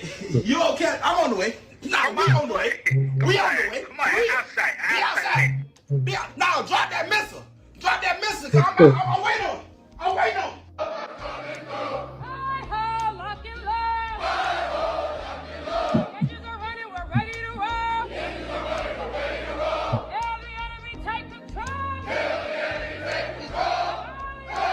Everybody talking about going to war and sending threats, baby. Who are you going to send? The millennials? Them are children. Gen Z, they're TikToking on the battlefield. Who the are you going to send? Like when I was little, we were in Iraq war for like 7, 8, 9, 10, 11 years. Them was grown ass men. The women too, grown ass men. I'm talking soldiers fighting for their country. You're trying to send millennials, baby. We are children. We're kids. Who are you gonna send? You don't have nobody to send. Truth is, they don't have nobody to send. Feminism broke down all the men and the simps went along with it. Now they're just out here dancing, making TikTok videos. Like who? And millennials are supposed to be the new adults now, but both millennials and Gen Z, we gotta be honest, I just can't see it. We're in trouble if we gotta depend on the TikTok dancing people. I mean, they're out here line dancing, having a good time, getting their checks to get their bills paid, but they didn't expect to have to go to war for real.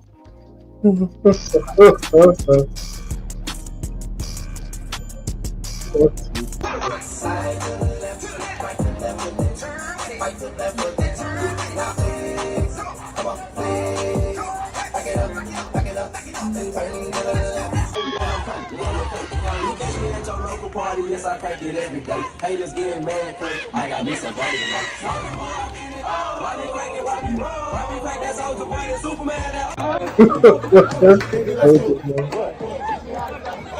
Make a tap out.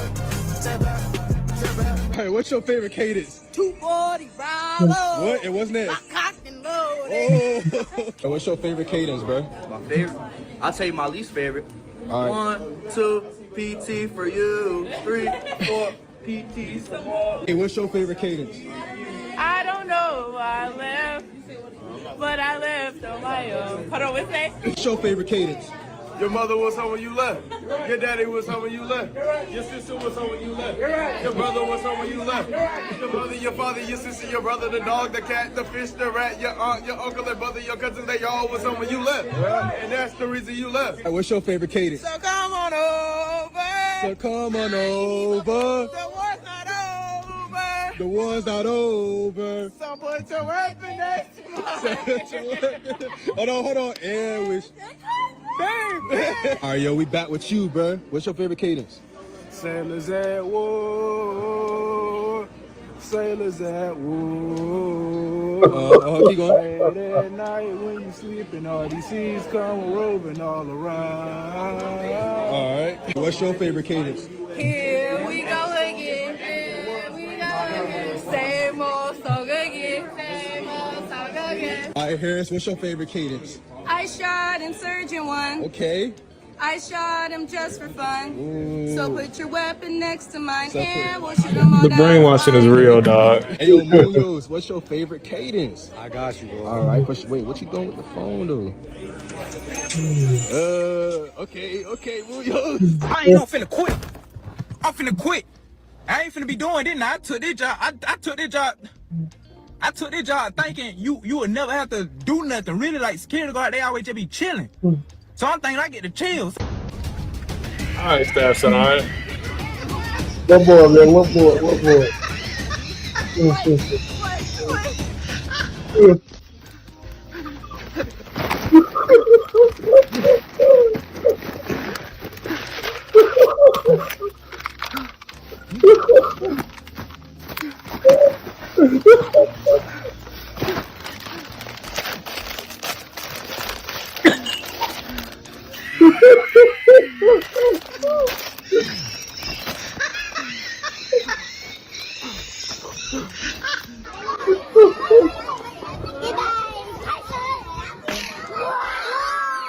Take the damn iPad out your kids' hands. At this point, you putting me at risk. The kids out there, they already practicing as toddlers to do what they gonna do to us, and our kids stuck trying to figure out the Wi-Fi password. Like, no, y'all being selfish. I get you've been working all day, and the kid, you want to get an iPad, you don't want to pay attention to them. But no, it's time for you to go snatch that damn iPad, because you see what they doing. You see what they ready for. You're not preparing your kid for the future. The next 20 years, the whole world gonna be different because of iPads. And I blame you, weak ass parents. And I'm looking at you directly with your dumb ass. Oh my gosh. What's up with the scar? That is like it's my own thing. Let me introduce you to somebody. Captain Miles. Candidate, what are you doing?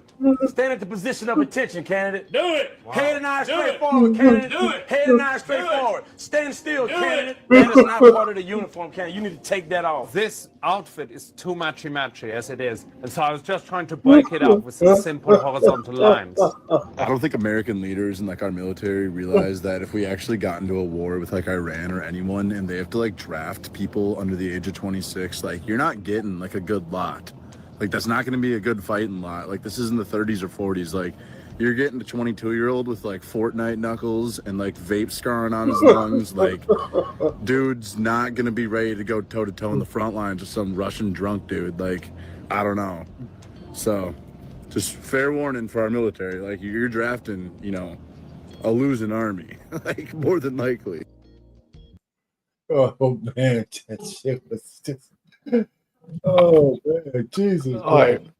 Firstly, I want to say that that video, though funny, I think like some of what she was saying, I don't like it because unless you've been on a ship or you've been in AIT or you've been in those big, you don't understand how important morale is. So those people that were on that ship doing that line dancing, you have no idea how important morale is. You have no idea how much goes into the daily process of doing your job, the training, the response training, just in case something happens, like all of the shit that goes on with being in those environments. You have no idea how important the morale is to, one, keep yourself sane, and two, actually have your team learn what needs to be learned. Like, it is important for that training to actually fucking stick. So them having the freedom to have those moments where they get to do their line dancing on the ship, where somebody walk around with different, like, they need that shit. I give a fuck what y'all talking about, especially if you actually are depending on these people to defend this country. I agree with that. No, 100 watts, you are spot on with this. What people don't realize is that in the military, you have a ton of downtime, like a ton of it. Especially when you're getting ready to deploy. You see those guys sitting around, sitting on their rucks. There's a lot of downtime. And oftentimes what you do is you do wild, crazy, funny things for morale. And also it's a part of team building. It's a team building concept too, because you have to remember you are a unit when you deploy to these locations. So yeah, you're seeing a bunch of silliness, but it's in their downtime.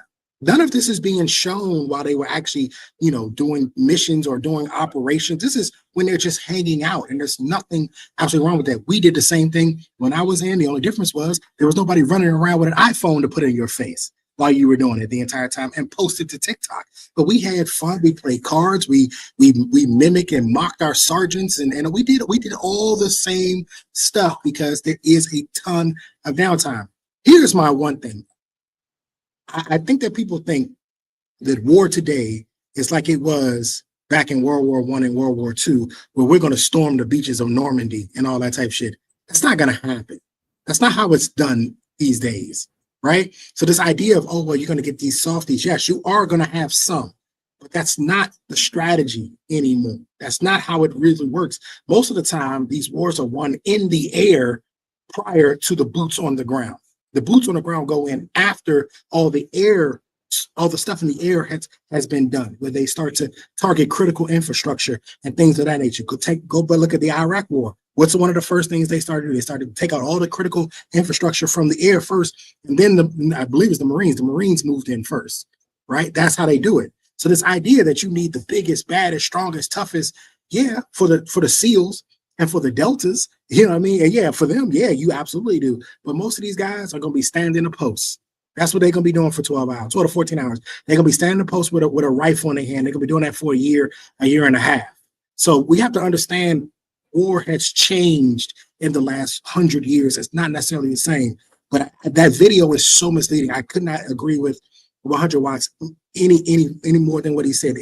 That video is so misleading because it would make you think that they're not prepared and that they're not training and they're not doing all the. I guarantee you they're prepared and they've been training. They've been doing everything they're supposed to do. That was the one. You caught them on a 120-minute smoke break that they had in between, in between training. And now it's like, oh, well, they're not prepared. I don't agree with that. I trust that our military leaders will have them trained and ready to go when the time is necessary. Yeah. What about you, 100? I mean, Champ, you were in the service, right? Yeah. I was in for 11 years. So that struck you the same way then? Yeah. I mean, I honestly, I think that them showing all that, because when I joined in 2002, a lot of people just thought the military was just this whole like, it's just always serious. Like it's never like no downtime. You gotta just do this. It's just straight training, then you go to war and all this and all that. A lot of that she showed honestly is a recruiting tool. Like, you know what I'm saying? When people see these things now, because especially with our younger demographic now, that's their life. You know what I'm saying? So they're like, oh man, you can still be on TikTok, you can still have fun, you can still do these things, and you know what I'm saying? And I'm gonna get the benefits, you know what I'm saying? So I think a lot of when we were in, I mean, I don't know when Trey and them joined, but of course, like we couldn't have we couldn't even have cell phones. I was like, I came in as a combat engineer before I started boxing for the Army. Like, so we couldn't have cell phones. Like we had to use the pay phone if we wanted to call home. We like we took our cell phones to basic with us, and they put them gents in a bag, put them in a closet, locked them away, and nobody had access to them at all. We didn't get our stuff back until graduation day.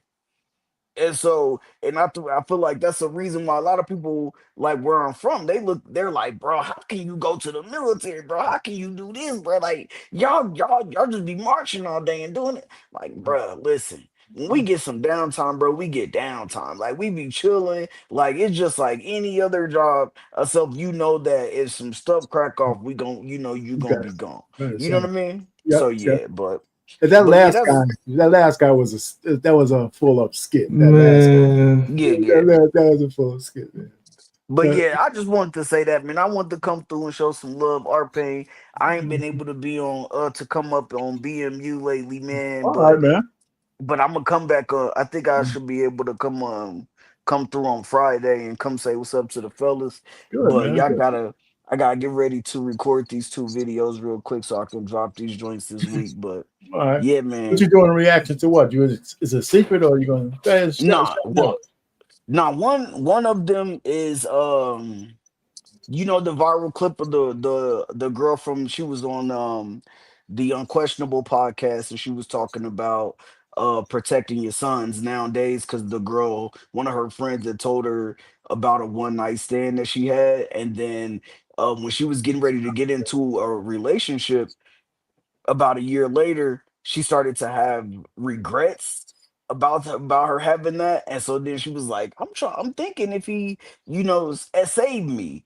And the girl was like, "He ain't, like, you told me about, you pursued him and you went for this, you wanted that, like, Oh, you dude. went for him." And so yeah, so just talking about the difference of making sure you prepare your sons, making sure they know that, Man. know me, knowing all that good stuff. So that one. And then the second one, I think about the Joe Budden podcast, where they were talking about how people go out dressed nowadays, like if they go to Walmart, Target, and all that, airport. And That was so, fun. yeah, so just something to lighten the mood. But, I always got some craziness going on the channel. So, yeah, man. That's cool. That's cool, man. But yeah, but I'm gonna holler at y'all, man. And it's always good talking to y'all, man. Even when Trey trying to come at me crazy, man. Yeah. You're the one wanting some smoke. Anyway, man, I'll see you later, bro. Yeah, man. I'll holler at y'all, boy.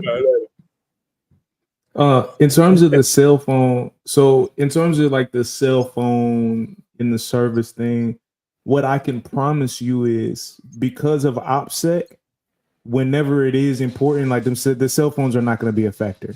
Like I'm going to say for 2 reasons the cell phones are not going to be a factor: because of OPSEC, and number 2, I'm thinking about if I'm in my uniform and I'm with my unit and we're doing a mission outside the wire, and somebody in my truck pulls their phone out and starts recording, I promise you I'm gonna kick you in your fucking face.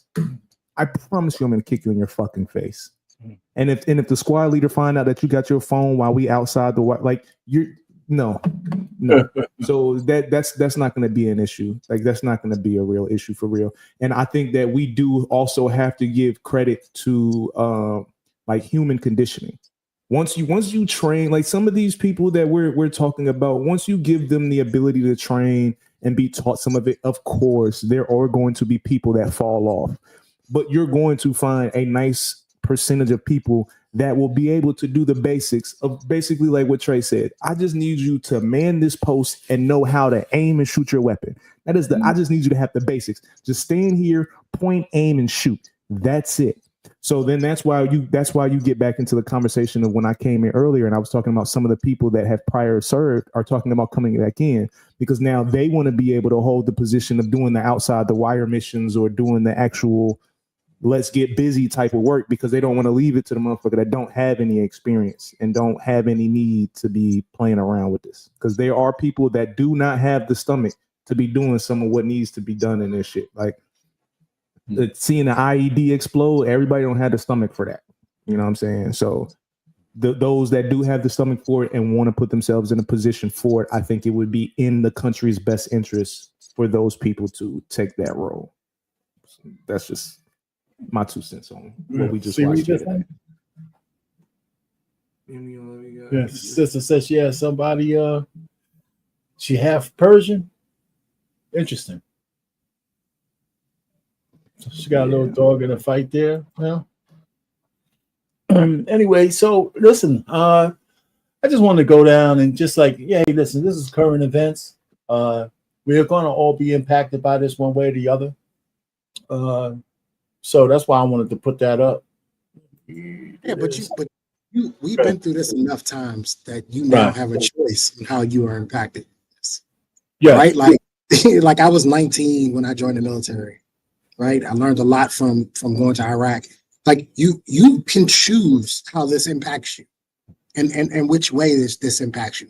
I think that it's important that the kids understand this, that we don't, I've been talking to my son about it because in 2 years he'll be draft eligible.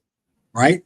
And so, I need to get him to understand this is real world shit. These aren't games. This isn't jokes. And this ain't Call of Duty. This is real world shit. Mhm. And we're going to, unfortunately. I'm sorry. No, go ahead. And you were talking about wanting to see the draft happen, dog. They can still pull my number for a couple more years. I still got a couple more years on the table where they can pull my number. And man, Yeah, I was laughing because I turned 40 this year, and so I think I'm certainly not in the first wave, and I don't think I'm in the second wave either. I'm definitely in the third wave. Once they get 40 plus, I'm in that wave for sure. But even the first wave, though, right? If they get to the first wave of the draft, then what Trump had in mind absolutely failed. Yeah, if he needs a draft, then this is a complete and utter failure. Yes, he shouldn't need a draft at all, right? But that doesn't mean that. Listen, one thing I've learned about Trump, he gonna dip his toe. He gonna dip his toe in the water regardless. He gonna say he gonna put it out there just to let y'all know. Hey, I'm thinking about it. I'm thinking about taking 18 to 26 years, just so you know. But my point in this is, I think this is a great opportunity, especially for Black fathers, to have a real conversation about the way the world really operates. I think we have an understanding of how this country really operates. And this is a moment when the shit is hitting the fan. And if you look around, who are they looking at? They're looking at men. Yes. Looking at men. Shit's hitting the fan. They're looking for men. It doesn't mean that the women are not going to have a place, because they are going to have a place. Right? They going forward in these future conflicts, women are going to be a part of these conflicts. I don't know why they think that they're not. You're going to be. I was in Iraq with women. They're going to be a part. Y'all going to be a part of this conflict. Oh yeah. I don't know why y'all think y'all not with me. Yeah, y'all gonna be a part and that's why I don't understand why they ain't being drafted. They already all way up and down in the military, you know. And all. Oh, don't worry. It takes one politician to get that whole thing changed. It takes just one. Take one politician to change that. But the point I'm trying to stress, this is a real opportunity if you have teenage kids to have a conversation with them about real world things that happen out here, and that everything ain't cushy. And we do not live in a goddamn Disney movie. It's not what we live in. This is real world stuff. And you could, or somebody you know might have to go overseas that you didn't think that they were going to go. Right? When I got my orders to go to Iraq, we were not up. They have like a little board, and it basically tells you when your rotation is coming. And my rotation was not for another year and a half. I woke up, I had orders in my inbox, in my email saying, suit up, it's time to go. Next thing you know, before I knew it, I was in Yuma, Arizona, and I was at Fort Worth, Texas. Training. We got and mine was almost the same way. Our rotation was about a year and a half away, and then we got a all call. Everybody had to show up in Class A's at 6 a.m. the next morning, and then orders for and I'm talking about the entire squadron. Orders for the entire squadron for the next 3 years came down that day at 6 o'clock. It happens fast. And I'm serious, Payne, before I know it, I was in Kuwait. Before I know it, I was in Kuwait waiting to transport. I was at How about the plane? Is it a regular transport plane? Or no, we took a C-130 the first time. Okay. First time I went out there, we took the C-130. The second time they did us the Air Force way. You know, we had a nice cushy. You know what I'm talking about, Hunter? Yeah. We had a nice cushy rotator. We flew commercial to Germany and then figured it out from there. Yeah, well, because you can't go into country in a commercial airline. If you're going into country, they're gonna put you on the military. We went into Germany and then started moving around from there. They wanted to make sure we was comfortable, you know what I'm saying? Well rested. You feel good. And let me tell y'all something about these military aircrafts. If you've never been on one, I'm gonna put it to you this way: they literally have the seats on pallets. They just roll the seats in and lock them in place. It's like sitting on a board for 14 hours. That's what it's like. It's not fun. It's not fun at all. I promise you. There's no climate control. There's no button for you to call a flight attendant. Hey, can I get a refill on my water? There's none of that. You know what everybody's doing? I'm gonna tell you some real shit. You know what everybody's doing? Everybody's sleeping because you don't know when the next time you're gonna be able to go to sleep. Because the moment your boots hit ground and there's an in-processing stage, and then it's straight out. You're most times you're there to relieve another unit. Most times you're there to relieve another unit. So you got to go learn what they do really fast because they ready to go home. Remember, they've been there for months, years in the Army and the Marines case. They've been there for years. They ready to go home, right? So they want to hurry up and come learn this shit so I can go home. You don't know when the next time you'll sleep. So everybody on that 130, knock the fuck out. I promise you. Trying to get some sleep. That's crazy. Well, Ikane, man, what's going on, man? Yeah. Man, nothing much. How you guys doing? All right. So what did you see? What do you know about the topic? Have you been watching any of this? What? No, I just saw you guys online. It says Trump declares war on Iran. Is that what you guys have? Yeah. What you got about the topic? Yeah, well, now they're looking for ceasefire. Well, they just announced. Yeah, say it. Trump just announced ceasefire between Israel and Iran, but they're still bombing. That's the breaking news. But the thing is, I'm just going to speak in general. If you can fight, don't throw punches first. That's what I got to say. If you know you can knock somebody out, right? Don't even throw punches. Because when you throw out punches and you don't knock them out, guess what? They come like a rolling beast. And they're going to hit you the fuck out, man. Like they're going to punch you. Like before you realize it, your two eyes are like, your eyeballs are coming out. How are you going to go throw punches to a country you don't even know the capacity or the capability of his military? And then when you throw that punches, you don't even have the firepower. The firepower is given to you all the way from America. You don't manufacture, you don't produce shit. And you're going to war with a country that manufactures and produces ammunition? What the hell is that? And they get bamboos destroyed. Look at this. Almost Jerusalem is wiped. Tel Aviv is almost wiped out, man. Oh yeah. Almost wiped out. Look at the bombing, man. It's like only 6 bombings took out a whole neighborhood. Gone. No, I ain't see those pictures. Okay, so a lot of those bombs hit Tel Aviv, you're saying? Yeah, I don't know what you guys been watching, man. No, I mean, I haven't been watching. I mean, we've been online. A lot of this stuff. I know this last bombardment, I haven't been looking. So no, the last bombardment is nothing. The first bombardment was the crazy one. The first day, the second day, the third day. Man, by the third day, almost like they knock out everything. On Thursday, right? They knocked out almost all but today's one was the bullshit. Like everything went dark because they hit the main power station that supplies Israel electricity. They knocked them out. When you can fight, don't throw the first punches. I know Coach Ferg know what I'm talking about. Yeah, but Ekane, man, wait a minute. I know you have this thing against Israel. They did a lot of damage in Iran, though, right? Well, hold on a minute. They did. Everybody's talking about that, but Iran is 75 times bigger. Yeah, I know that. Yeah, but the point. So if you let the two of them go to war, right? By the time Iran can bomb one city in Israel, all the whole of Israel is gone. Israel is just the size of New Jersey, whereas Iran is half the size of the United States. Half the size, man. Yeah, okay. Yeah, they got 92 million people living there. I know that. And they got 92 million people. And you only 9 million. Half of that 9 million is Palestinians. All right. So listen, they threw the first punch, so they were gonna get some of their ass kicked, man. They got the whole ass kicked, not some. I gotta see what you're seeing because I have, to me, I knew they were gonna get some casualties. But I think no, it's not a casualty because what Iran weren't killing people. They were just knocking. Do you know the Weizmann Center is like the research. It's like the like what do they call it? Like the Silicon Valley, right? Of US. That's the Weizmann Center. They pumped it into. They messed it up, which means Israel cannot do research in Israel for the next 10 years.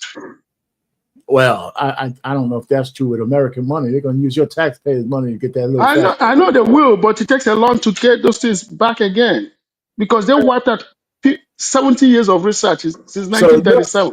Okay, let's get to the brass tack, Ekene. So you were saying if it wasn't for us, Israel would have been in deep shit.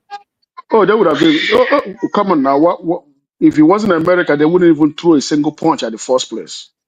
There you go. I agree. If it wasn't United States, right, Israel would not even be there today. So you think that was one of the driving forces for Trump to try to? Of course. Okay. No. The reason why Trump tried to end it is because this. Okay. There was, remember, right after the bomb. But although first, United States told them they were going to bomb, so they gave U.S. right of part. Russia, when Trump contacted Russia and Iran about the bombing, Russia and Iran had a discussion and said, okay, Iran, don't use your what do they call it, your air defense system to shoot 5,200 feet, no, 52,000 feet, because 52,000 feet can bring down the those big bombers, right? The B-52. B-2s, yeah. It can bring it down. So they said, give right of way. Russia and Iran had a conversation. Russia told them, give right of way so they can drop it. So the agreement was to drop it, and then Iran picked out where to drop those bombs. So they dropped it right where Iran said. And another agreement was after this, fire into Qatar. So what Trump was doing was to play Israel and said, these guys have been trying to get me to bomb Iran. I don't want to do that shit. But he coordinated with Russia about the bombing of Saturday, and then coordinated about the bombing of today, retaliation, right? Then when the retaliation was done, guess what? Trump announced and said, okay, all good, we're done. You see what I'm saying? So the Ayatollah can save face. It's not for Ayatollah. It's not for Ayatollah to save face. I got to tell you, we got to stop thinking that our narrative is actually how things are done. No, it's not how things are done in the defense industry. So what happened is that no. Let me tell you this: the Ayatollah had they've been planning to fight America for the past 25 years, not to fight Israel.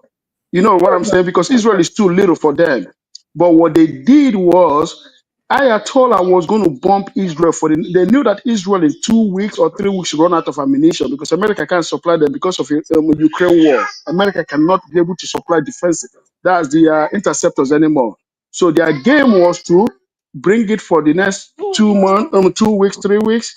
And after that, they were going to bomb Israel for the next 6 months. You see what I'm saying? They were going to bomb Israel for the next 6 months. Ayatollah's dream was to make sure that the whole of Israel is unlivable. This man was talking about a few days ago. He said it, that I'm going to bomb them, that nobody will live in that country anymore. That's what he was trying to do. Okay, so we know that he wants to destroy Israel, but what's the new news? I mean, where does he play in this all? Why is he agreeing to, now he came after Qatar. Why is he going to stand down? No, the agreement, this is the agreement. It's not the Ayatollah was agreeing. So there was a meeting that but if he's not agreeing, then we don't have no agreement, though. Let me, Mr. Payne, let me say what happened.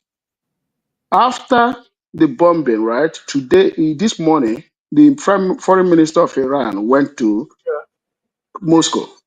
Okay. It's at Moscow that every discussion was made. So Putin tried to tamper everything down. That's why Putin told them, this is what is going to happen. Then they have to discuss with Americans. And that was where they then discussed about the ceasefire. And said, okay, let's get into ceasefire. You know why they said let's get into ceasefire? Because Prime Minister of Israel has been calling for the past 3 days for ceasefire since on Sunday. Okay. He's been calling since on Sunday for ceasefire. Not answering my question, though. They follow the Ayatollah. If he's not down for it, then it's not going to be a ceasefire. No. He finally agreed. No, that's what I'm saying, that he didn't initiate the ceasefire. The ceasefire was initiated by the Israeli Prime Minister. I got to find my charger before my phone. Okay, you keep going. I just want to know one thing. Does the Ayatollah agree with all this shit? Yes or no? No, he agreed finally. He finally agreed. He finally agreed. Oh, that's what I want to know. And before he finally agreed. Let Coach first. Thanks for the update, because you had a little different perspective, and I appreciate it. Go ahead, Coach first. What you got, man? Another military guy up here, man. What's up, my Payne? What's up, y'all? How y'all doing, man? All right. Really, just to the topic, man. Yeah, if you throw it up in there and let it come down, see how it lands. It's I'm not. When I went to the Gulf War, right? The one thing that they used to always tell us is that if Israel ever got into a war, a conflict, Iran, Iraq, Yugoslavia, Czechoslovakia, a lot of those countries around, although they had been at war, they would have sort of unified. In a sense. Okay. But now you see it's different, right? Because Israel is supposed to be the holy grail that holds it all together. But now that they are actually participating themselves, then everything is scattered. So you see it's what is it? US, Iran, because remember Oliver North, our Payne, you remember that? Yes. You know what I'm saying? We was working with them over. We gave them all our stuff, like we do everywhere. Right. Anytime that we go and we step our foot on any soil. On Contra did. Yes, and we bring in our troops. At some point, we're going to bring in our technology and our supplies to bring them up to speed. That way, we can always have a diplomacy there. We can always have a stake in the ground over there. That's how America does, right? So today, the fact that he needs the minerals. They have certain minerals that's needed. You say he. Who are you talking about? He. Well, our president. Okay. We need the minerals to sort of sustain the new technology. So we need it. Yeah, sure we do. So the fact that he did it is a little surprising so soon, because it wasn't like a drawn out process, but he did it quick. But to me,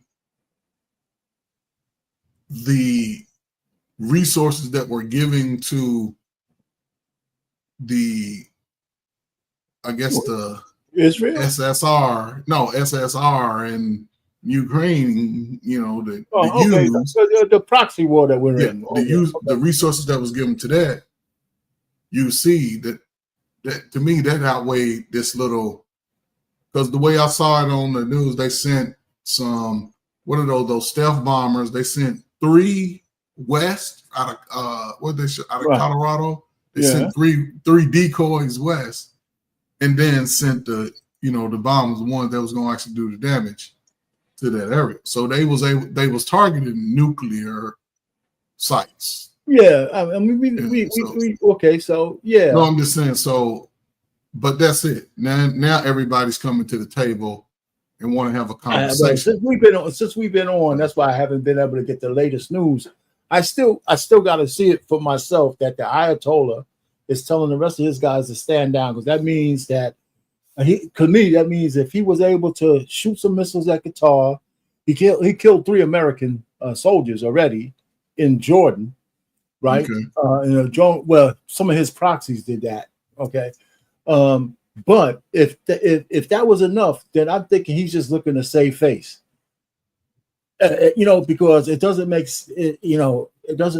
What Ekene just said, it was like there was an agreement that even Iran was in on it to let's bomb your nuclear sites so America could be happy, but they moved the damn uranium from those sites. That's what I hear now. So that uranium is still out there. All right. So, but here's the thing I want to ask both of you guys, and with Ekene, if Trump pulls this shit off, right, where there's no real retaliation, no sleeper cell activity, none of that shit, what does that mean for Trump? Teflon. Teflon done. I'm paying according to who? Well, I'm saying, what do you mean according to who? There is no sleeper cell. Okay, there is no sleeper okay, hey, wait, hold on. Before you go down there, we'll get to you. What do you mean, Trey? Because again, us welfare recipients, we still go find a way to say he's a bad guy. Well, I don't care about the Trump. What I'm saying is, and I'm being facetious. I'm just being silly. But right, he learned a lot from his first time. Oh yeah, no doubt. He learned a lot. The He thing that knew ever like happened to him was not getting reelected back then. yes, he knew now coming forward what needs to happen for I guess the world to sort of be a little bit more open. Not just so okay.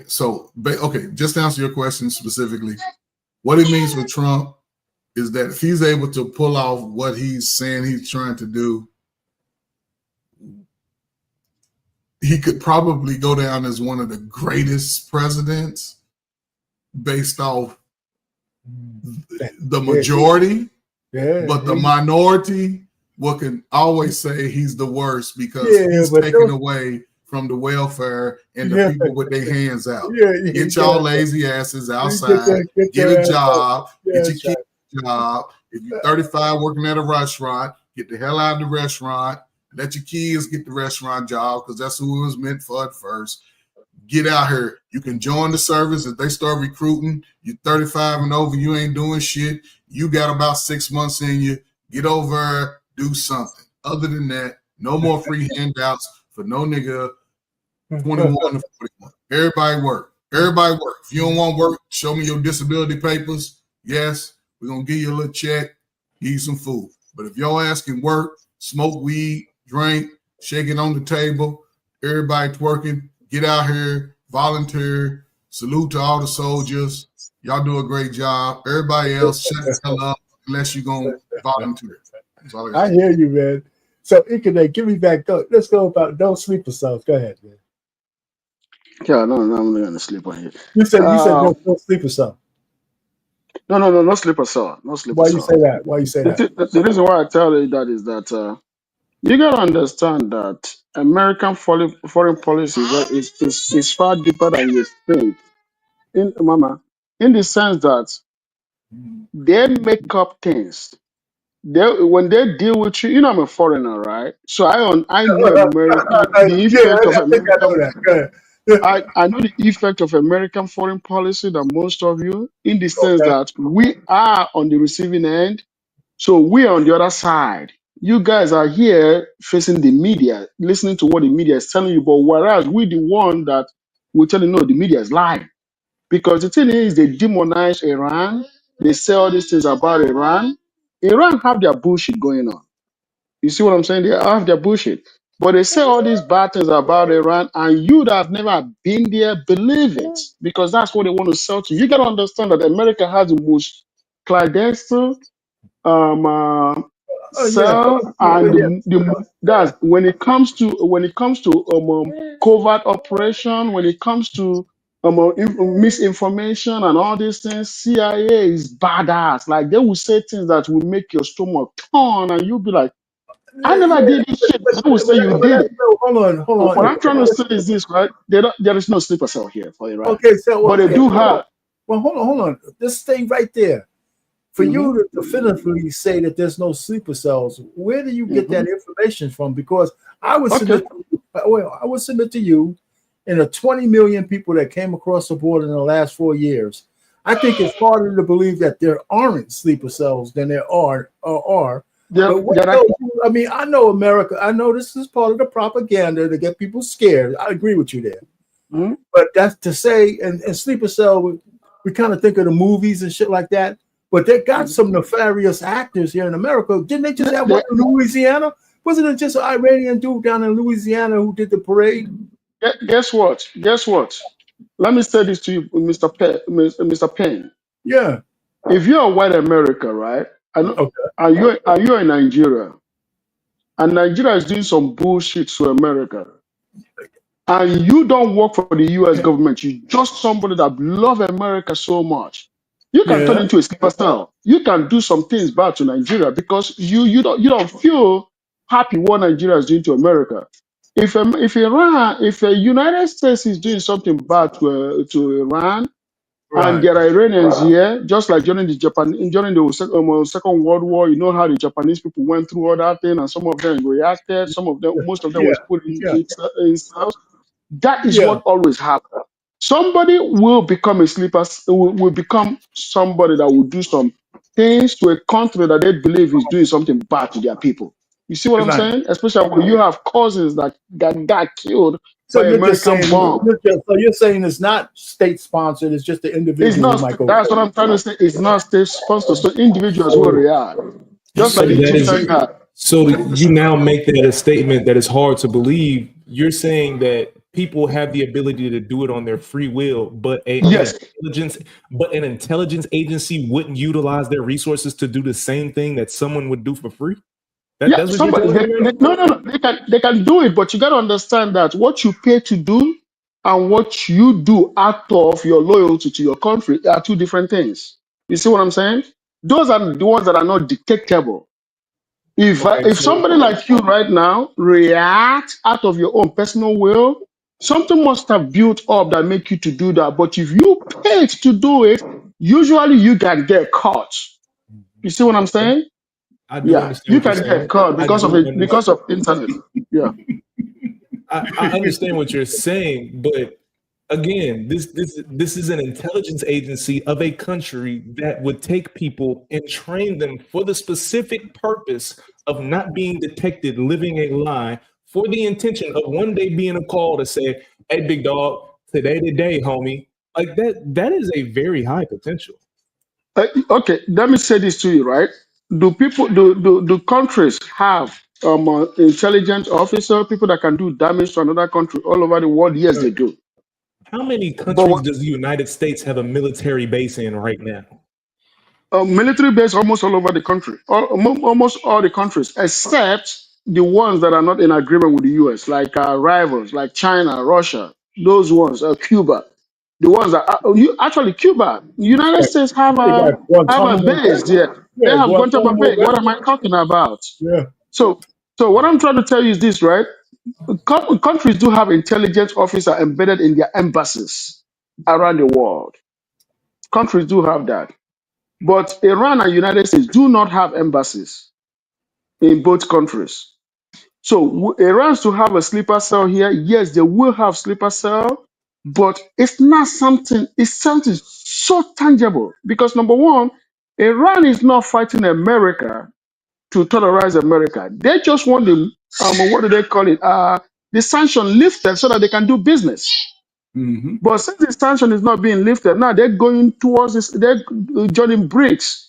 And America now is freaking out because BRICS now is going to make life far easy for Iran. Now Iran is going to make money because they don't need the American market that much because of BRICS, right? And Yeah, that's why all these things are falling apart now. I think They're you're not, giving let me say this real quick. Let me say this real quick before you He can guys ain't continue. take the short road. He can ain't take the short road, man. Yeah, let me take the short. Let me take the short one in 30 seconds. 30 seconds, I promise you. That's America is 15. not fighting. America 15. I'll do it. America is not fighting Iran. This war is not about Iran. Israel is not attacking Iran because of Iran. No, this is about Russia and China. It has nothing to do with Iran. They want to stop the Silk Road, but the Silk Road. You know what? Okay, so listen. You know what? We're swapping one conspiracy theory for another. So that's what we're doing here today. You know, I mean, Iran has been our enemy for 45 years. They've killed a lot of Americans over the years. It's just by proxy and all that kind of stuff. So I think it's kind of still sweet that we knocked out, even if they're not even trying to build a bomb. They don't want them. They want it to be controlled outside of the hierarchy in Iran, because they should be able to have basic nuclear power for the things that we take for granted these days. But we can't trust them with the nuclear material themselves. It's as simple as that. So, I hear you. So you said before you go, you said the Silk Road. The Silk Road. Silk Road is the oldest. Silk Road is the oldest route for trade that China built almost 4,000 years ago. All right. So before you go down that path, but now I'm coming. But now they are renewing the Silk Road. They're building it. Mr. Payne, if you don't know all these things, how can we go into a full-time discussion, man? You see, that's why you guys are listening to selective media. Come on, man. Hold on for a second. Listen, first of all, I don't need to have to know everything about the goddamn Silk Road. That's why I'm asking You're supposed to know these things if you want to talk about foreign policy, man. Come on, man. You can't even. If you can know these things, right, you can discuss foreign policy. That's why you're always going by the narrative that they're selling to you, brother. Let me tell you something. That's the biggest crock of shit I ever heard, because you don't know everything about stuff either. And that doesn't mean you can't talk a lot about foreign policy, brother. You know what you know, but you don't know everything. So I don't know. I don't know everything, but something like Silk Road, BRICS, those things are things you gotta know. I didn't say I didn't know about BRICS. But if you know BRICS is all about Silk Road. I don't think BRICS is as big as an issue as you making it out to be. Man, it's a big issue. I don't think it's as big as you make it out. I mean, you're the one. It is a big issue. It's the biggest, it's the largest economy today. Talking about BRICS all the time is you. Nobody else is killing. You're supposed to know about it, brother. BRICS. Okay, you know what? I got to tell you this, right? When I talk about foreign policy, I want to talk foreign policy, and you got to know foreign policy to discuss forein policy. You don't have to know everything about foreign policy. If you were smart, you would say, "Well, at least I could be a teacher a little bit." If you don't know, but to tell somebody if you don't know every goddamn detail, everybody doesn't know every detail about everything. You know what I'm saying? But anyhow, I'll forgive just unprecedented low blow attack. And we could. I hear what you're saying, but go ahead. What you gonna say, Coach? No, I have a question for Ikene, right? Here we go. Okay, so Ikene, you mentioned silver. What did you call it? The silver what? Silk Road. Silk Road. Okay. So Ikene again. Spell it. What'd you say? It's not silk. What's it? Silk. Silk. SILK. So the fabric, right? Yeah.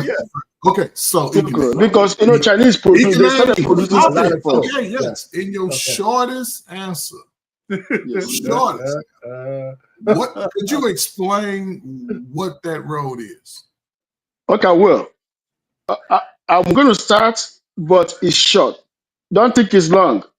Over 4,000 years ago, the Chinese built. They built a road. I got it. You right on point. Okay, so here's the thing. But now they ruined the road again. Here's the thing. 40 years ago, prevalent. They're not using silk like that anymore in the United States. So it's not. That is not what I'm saying. What I'm saying is, yes, that's a resource. That's a natural resource of that country. And yes, it was a time when we were looking Mr. Fegg, it's not what you're calling it. The Silk Road now is not the same Silk Road then. It's not. But it was created 4,000 years ago. But guess what? Over 35 years ago, they renewed the Silk Road, but their Silk Road is now not to move silk. It's to move Chinese manufacturing all over the world to export their things through land, not through sea. It's a metaphor now. Okay. Yeah, it's a metaphor now. Okay. But it's actually a road.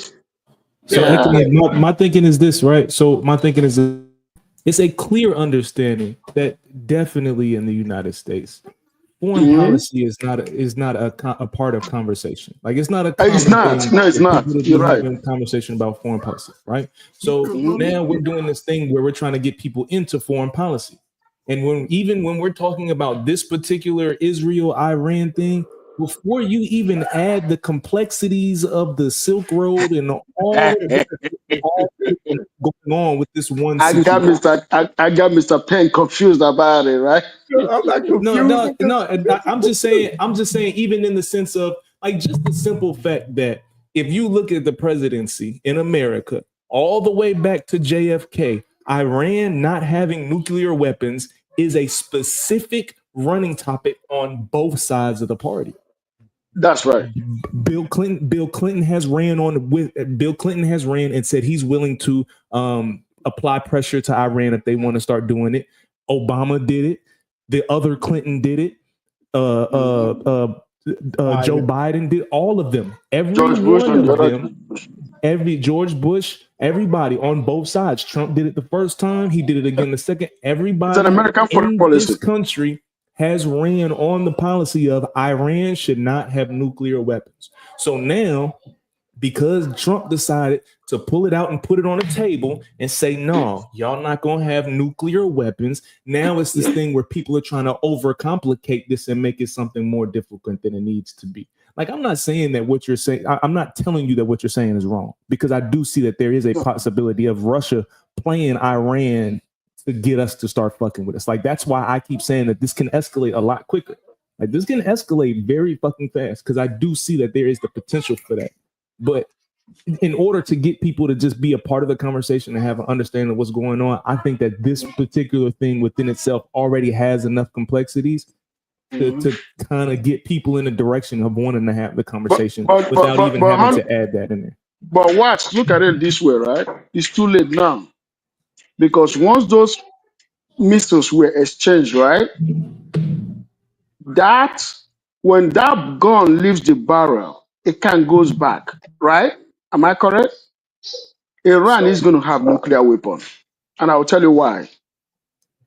Iran, few years ago, was told by North Korea, if you get a nuclear weapon, America will leave you alone. There is something called fatwa. Fatwa was placed by the Ayatollah, right? The Ayatollah placed the fatwa saying that no, Iran will never have nuclear weapons, thinking that America was going to take that. But America said no. So now that this exchange of missiles and have exchanged, right? Iran will have that nuclear weapon, because to them they've come to understand that if we had gotten it, they would never shoot a single missile. America will never be crazy to shoot a missile to North Korea today. They know what is going to happen, right? That's the same way Iran is going to end up having it. But that's the same And I'm reason. telling you guys, they will have it. Well, that's just you saying it. I'm saying that's the exact reason why they don't want Iran to have the weapon, because but it's too late. It's too late now. Ekene, you said your part. That's exactly the same reason why they don't want them to have the weapon, because they don't want to have another country that's rogue, that can go rogue any moment. Like, listen, North Korea has been selling wolf tickets for a lot of years, but the way their country is, that's why South Korea is under constant threat. That's why we have a lot of soldiers there and all that kind of stuff. I don't know why they let North Korea have a nuclear bomb. It's a different time now. Hold on for a second, man. You talk a lot. With Iran, they don't want another country with a nuclear bomb. It's as simple as that. And especially the Ayatollah, people would say that America is their sworn enemy. They don't have anything to send it to get us to us, but they do have a continental ballistic program they're trying to get off the ground. And of course, they want to destroy Israel. They've been saying that shit for decades. So if they get a nuclear bomb, it's just not going to happen. I mean, that's the point. America's not going to let that happen. It's just not. So yeah, you say they might eventually get it, but give me your eventually. When? Next 5 years, 10 years, 20 years, 100 years? What are you talking about? Let me say this, right? They have a lot of underground facilities that are scattered all over that country, and all those underground facilities are specialized for certain material of the nuclear bomb, right? And and they're at 60% right now of uranium purity. Yeah, everybody knows that. Which means we hear that. from 60% to 90% can be done within anywhere between 2 weeks and 2 months, depending on the availability of uranium. So if you have the facilities to do it. No, they have the facilities. How do you know they have the facilities? I mean, that's what I'm saying. Mr. Payne, you're saying it. I'm not guessing. You are guessing, man. Because it's established. Mr. Payne, let me talk, okay? It's established. You've been talking. Iran, hold on. Iran said that they have it. IAEA said they have it. Russia said they have it. Everybody confirmed that they have it. They just blew up the 3 facilities that they had it at. No, they do not. They didn't blow up nothing. All right, so you're those are the surface. Those are surface. Even Trump today. I'm coming, Mr. Payne. CNN today, because go and look at the what CNN and Time Warner said that pissed Trump off, that made him to send out a tweet. They said that nothing was blown up. It was just the entrance and exit that was blown up. That's it. The underground facility, guess what? It was all all intact. No, That's what they found out. Hold on for a second. They said that Israel's bombs only destroyed the exit and the entrance, not the bunker busters we just sent this weekend. No, the bunker buster destroyed the exit. No. Mr. Payne, Listen, I heard that. Please send me your phone number. Mr. Payne, okay. I heard that same quote you said. Go find it, and I'll put it on right now. Go find it, and I'll put it on. Go get the quote, and I'll put it on right now. I heard Israel's first attack. They couldn't go any deeper than the entrances and exits. I heard that. Israel first attack hit the buildings, not the nuclear materials. Okay. The United States didn't even touch the nuclear material. Okay, hold on. Israel bombing did not only blow out the surface. America went underground, but it didn't even come anywhere close to the nuclear material.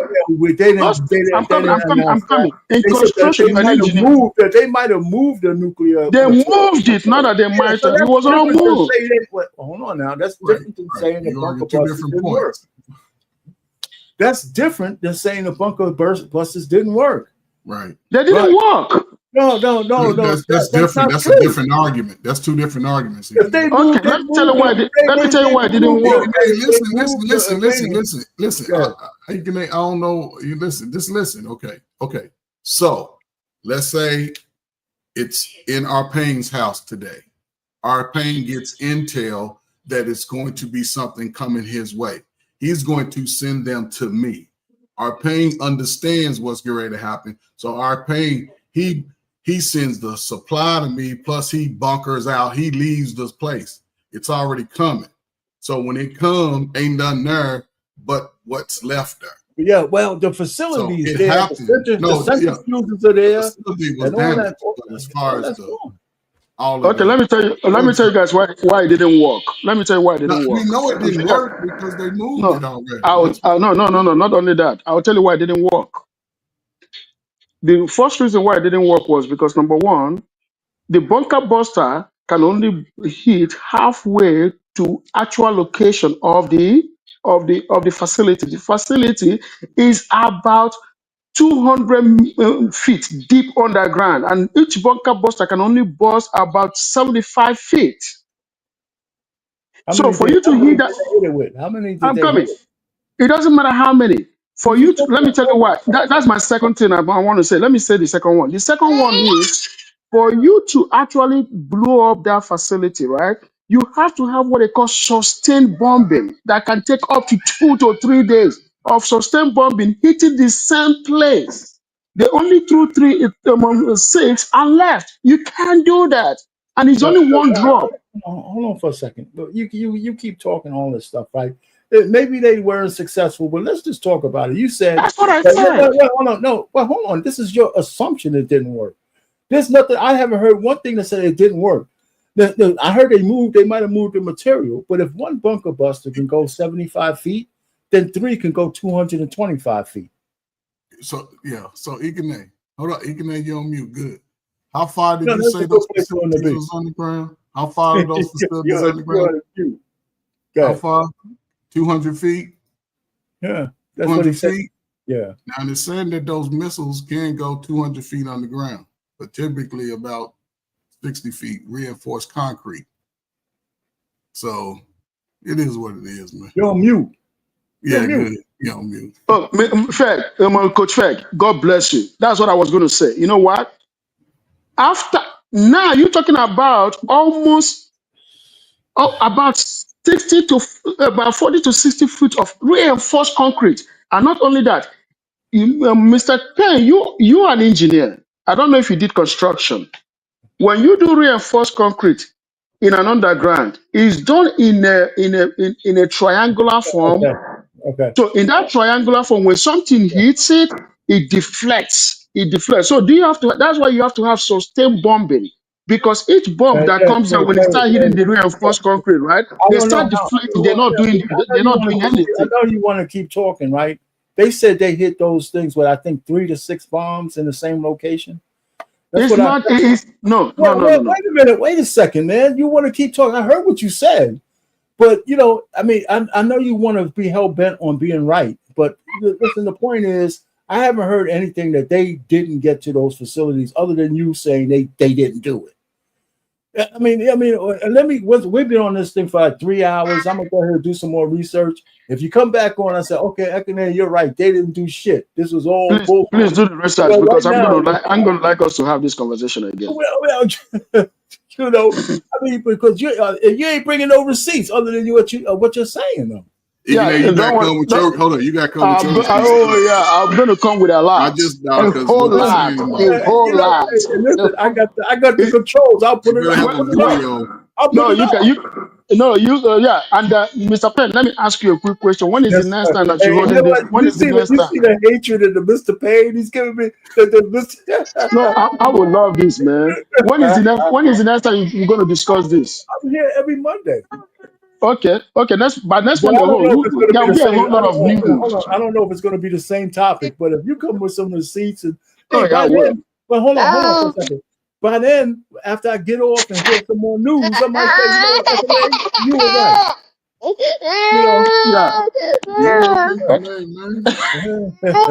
got the little get rid of that. Let me get off because these guys. Let me get off. I'll call you guys back later. Yo, man, a good conversation. Though. We'll catch up, man. If we got some receipts, if I'm wrong, I'll be wrong. That's okay. That's okay. That's so, okay, bro, guys. man. I take it easy, man. She's growing really fast, right? Yes, man. Yes, you guys remember the day she was born, right? Yeah, we do. Salute to all the babies, man. Yeah. That goat milk is pretty good, man. Yeah. I'm glad your baby don't got a big old lumpy head like you. She don't. Thank God. She does. Oh my God. Oh my God. All right, man. That's why I don't need to do DNA tests. You know what I mean? Because she got them same lumps she got. We'll talk to you. Okay, later. guys. All right. Okay, bye. Oh, Jesus. You know what, man? I don't even know. He might have some points there, but he's talking like he got the data in his hands and shit, man. I hate to even be defending Trump and those guys. I got to see this. Maybe they really messed up and they still got their program going, but I don't know. But anyhow, any final words? Anybody got some more, any final words, Coach Berg? I mean, I sort of caught the show sort of the last little 30 minutes when Trey was talking, man. Military guys, it's a different perspective in a sense, especially older guys that's already been in and out. You know what I'm saying? What I appreciate about that mindset is that it's like I don't lose mindset. You see what I'm saying? So it pays off when you start to see that in your life. It pays off, brother. Like you are, Payne. You like, ain't no motherfucker help me. I did that shit my goddamn self. You know what I'm saying? But the guys that went to the military and understood it a little bit, and I ain't gonna necessarily say the military, but had some things that they worked through in life and it turned out in their favor. You know what I'm saying? No, military has been good for a lot of people, a lot of men, a lot of women, man. But it gives you.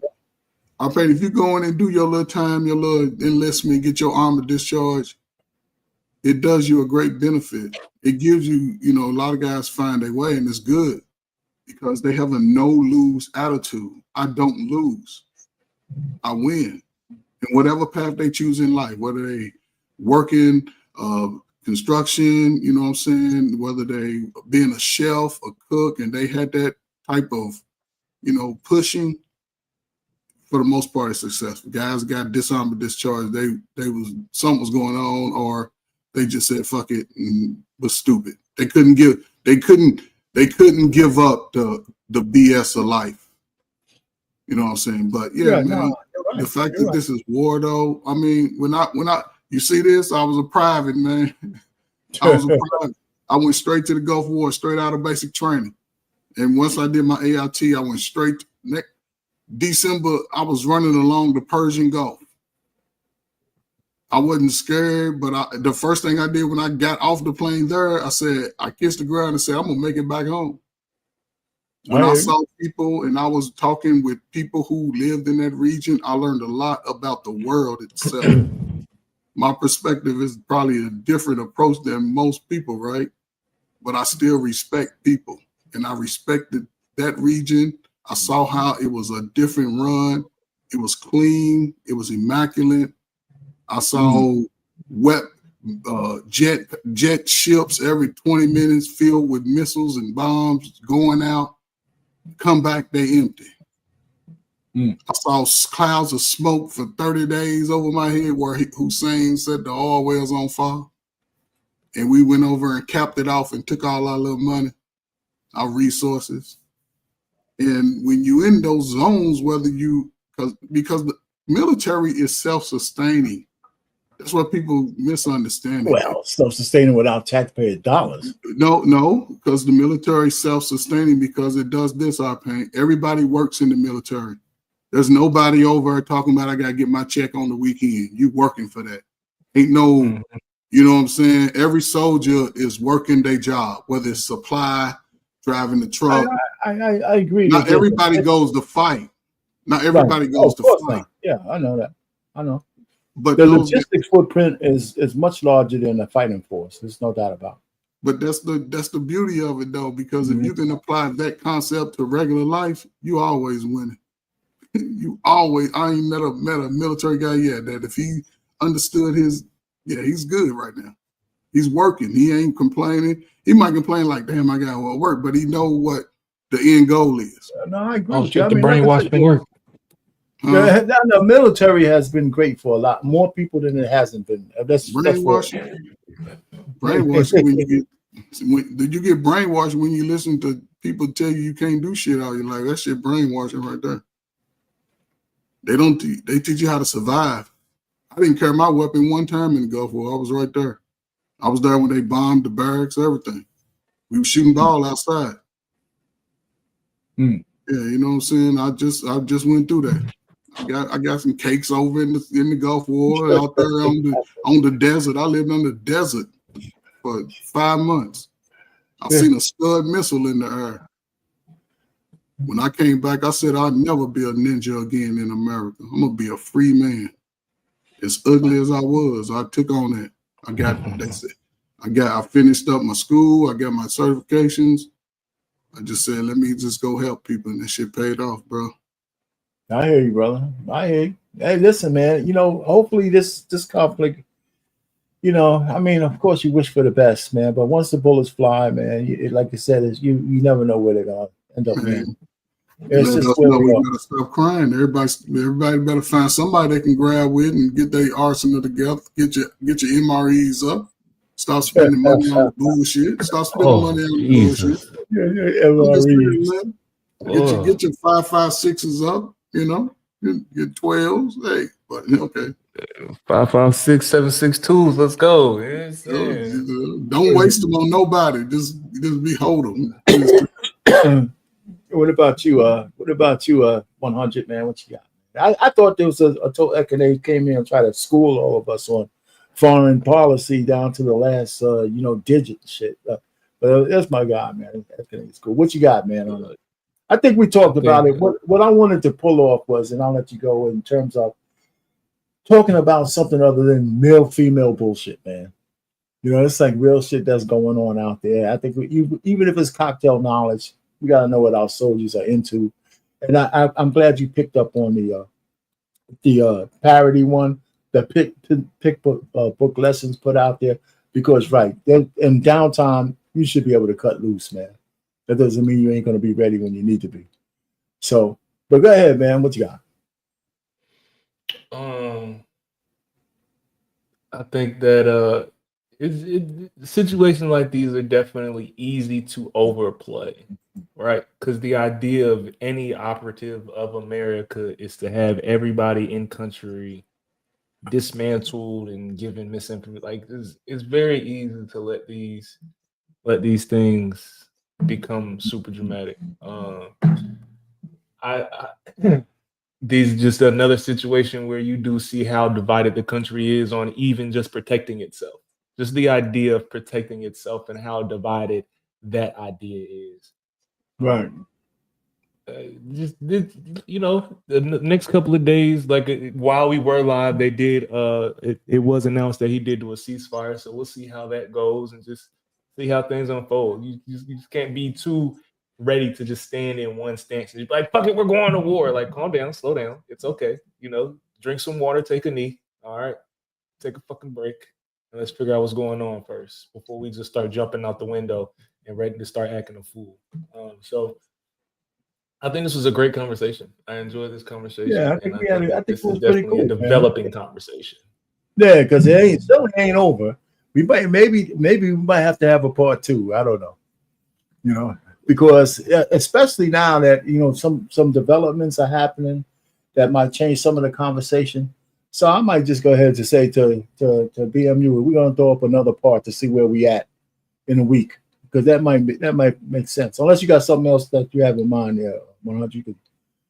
You don't have one now. You can send me an email. No, I was about to do some research and find out when his next 100 days is over with. It's August 8th. I'm already putting some stuff together for it. It's August 8th. Yeah, so we already got this. So we got time. So seeing how we got some time, yeah, because I'm putting some stuff together for 200 days myself, so we might be on lock sync for that. Yeah, that's why I knew it so much. I heard it research August 8th. Anyway, so all right.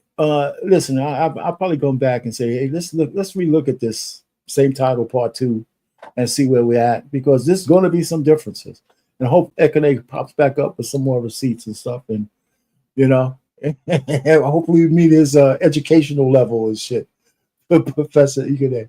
Other than that, listen, I do some political lives on my political reactions to certain things. I do those live on my channel. So I do have a new channel, the Unique Sports Talk, which is an hour before BMU's on Wednesday. So I do those, and then I have my music channel. I have the theme-based music for all those music things I have. So I just throw out just 2-3 minute videos with a thumbnail that gives you an idea what the song is going to be about. So me and my 3 subscribers are listening to that one. So it's a new channel, so we'll see. I'm trying to do all the right things with those channels. I'm trying to take some of the I have so many different things on my main channel that the algorithm pretty much doesn't know where to put the shit, So I'm trying to say, if I focus on a couple others, maybe I'll have more luck. Who knows? Other than that, I'm playing around, man. I got time on my hands right now. Knock on wood. I'm trying to make the best of it. So anyway, thanks, gentlemen. Thanks, folks in the chat. I see Robert Watkins just popped up. Some of your folks came over. 100. Trey coming up. Leonard his thing. Coach Ferg, Ikene, thank you. And Nissa coming on early, even before the show starts. She had we didn't talk about the 22-year-old my man hired as anti-terrorism stuff, but we'll wait to see where he's at next Monday. Anyway, guys, I appreciate y'all coming up. All right, later on. We get out of here. Shout out to Pops. I've been working on production behind the scenes. Pops knows best. Y'all make sure you subscribe to Finesse Visions. We about to be getting back active. I got some intro music and videos and stuff I've been working on. Pops has been very adamant about me working on the production of this show, and I have been working on that. Okay. He is definitely pushing me to get better at doing what it is that I'm doing and my vision that I have going forward. So, Pops, I love you. I appreciate you. What's up, Pops? Yeah. What's up, Pops? You will have to get on. Hell yeah, black man. Yeah. All right. Anything else? Any else? Is that anything else? Salute to Pops. All right, gentlemen. Hey, good night, man. Nice. Actually, this was a pretty good one. I appreciate you guys being up here. Later.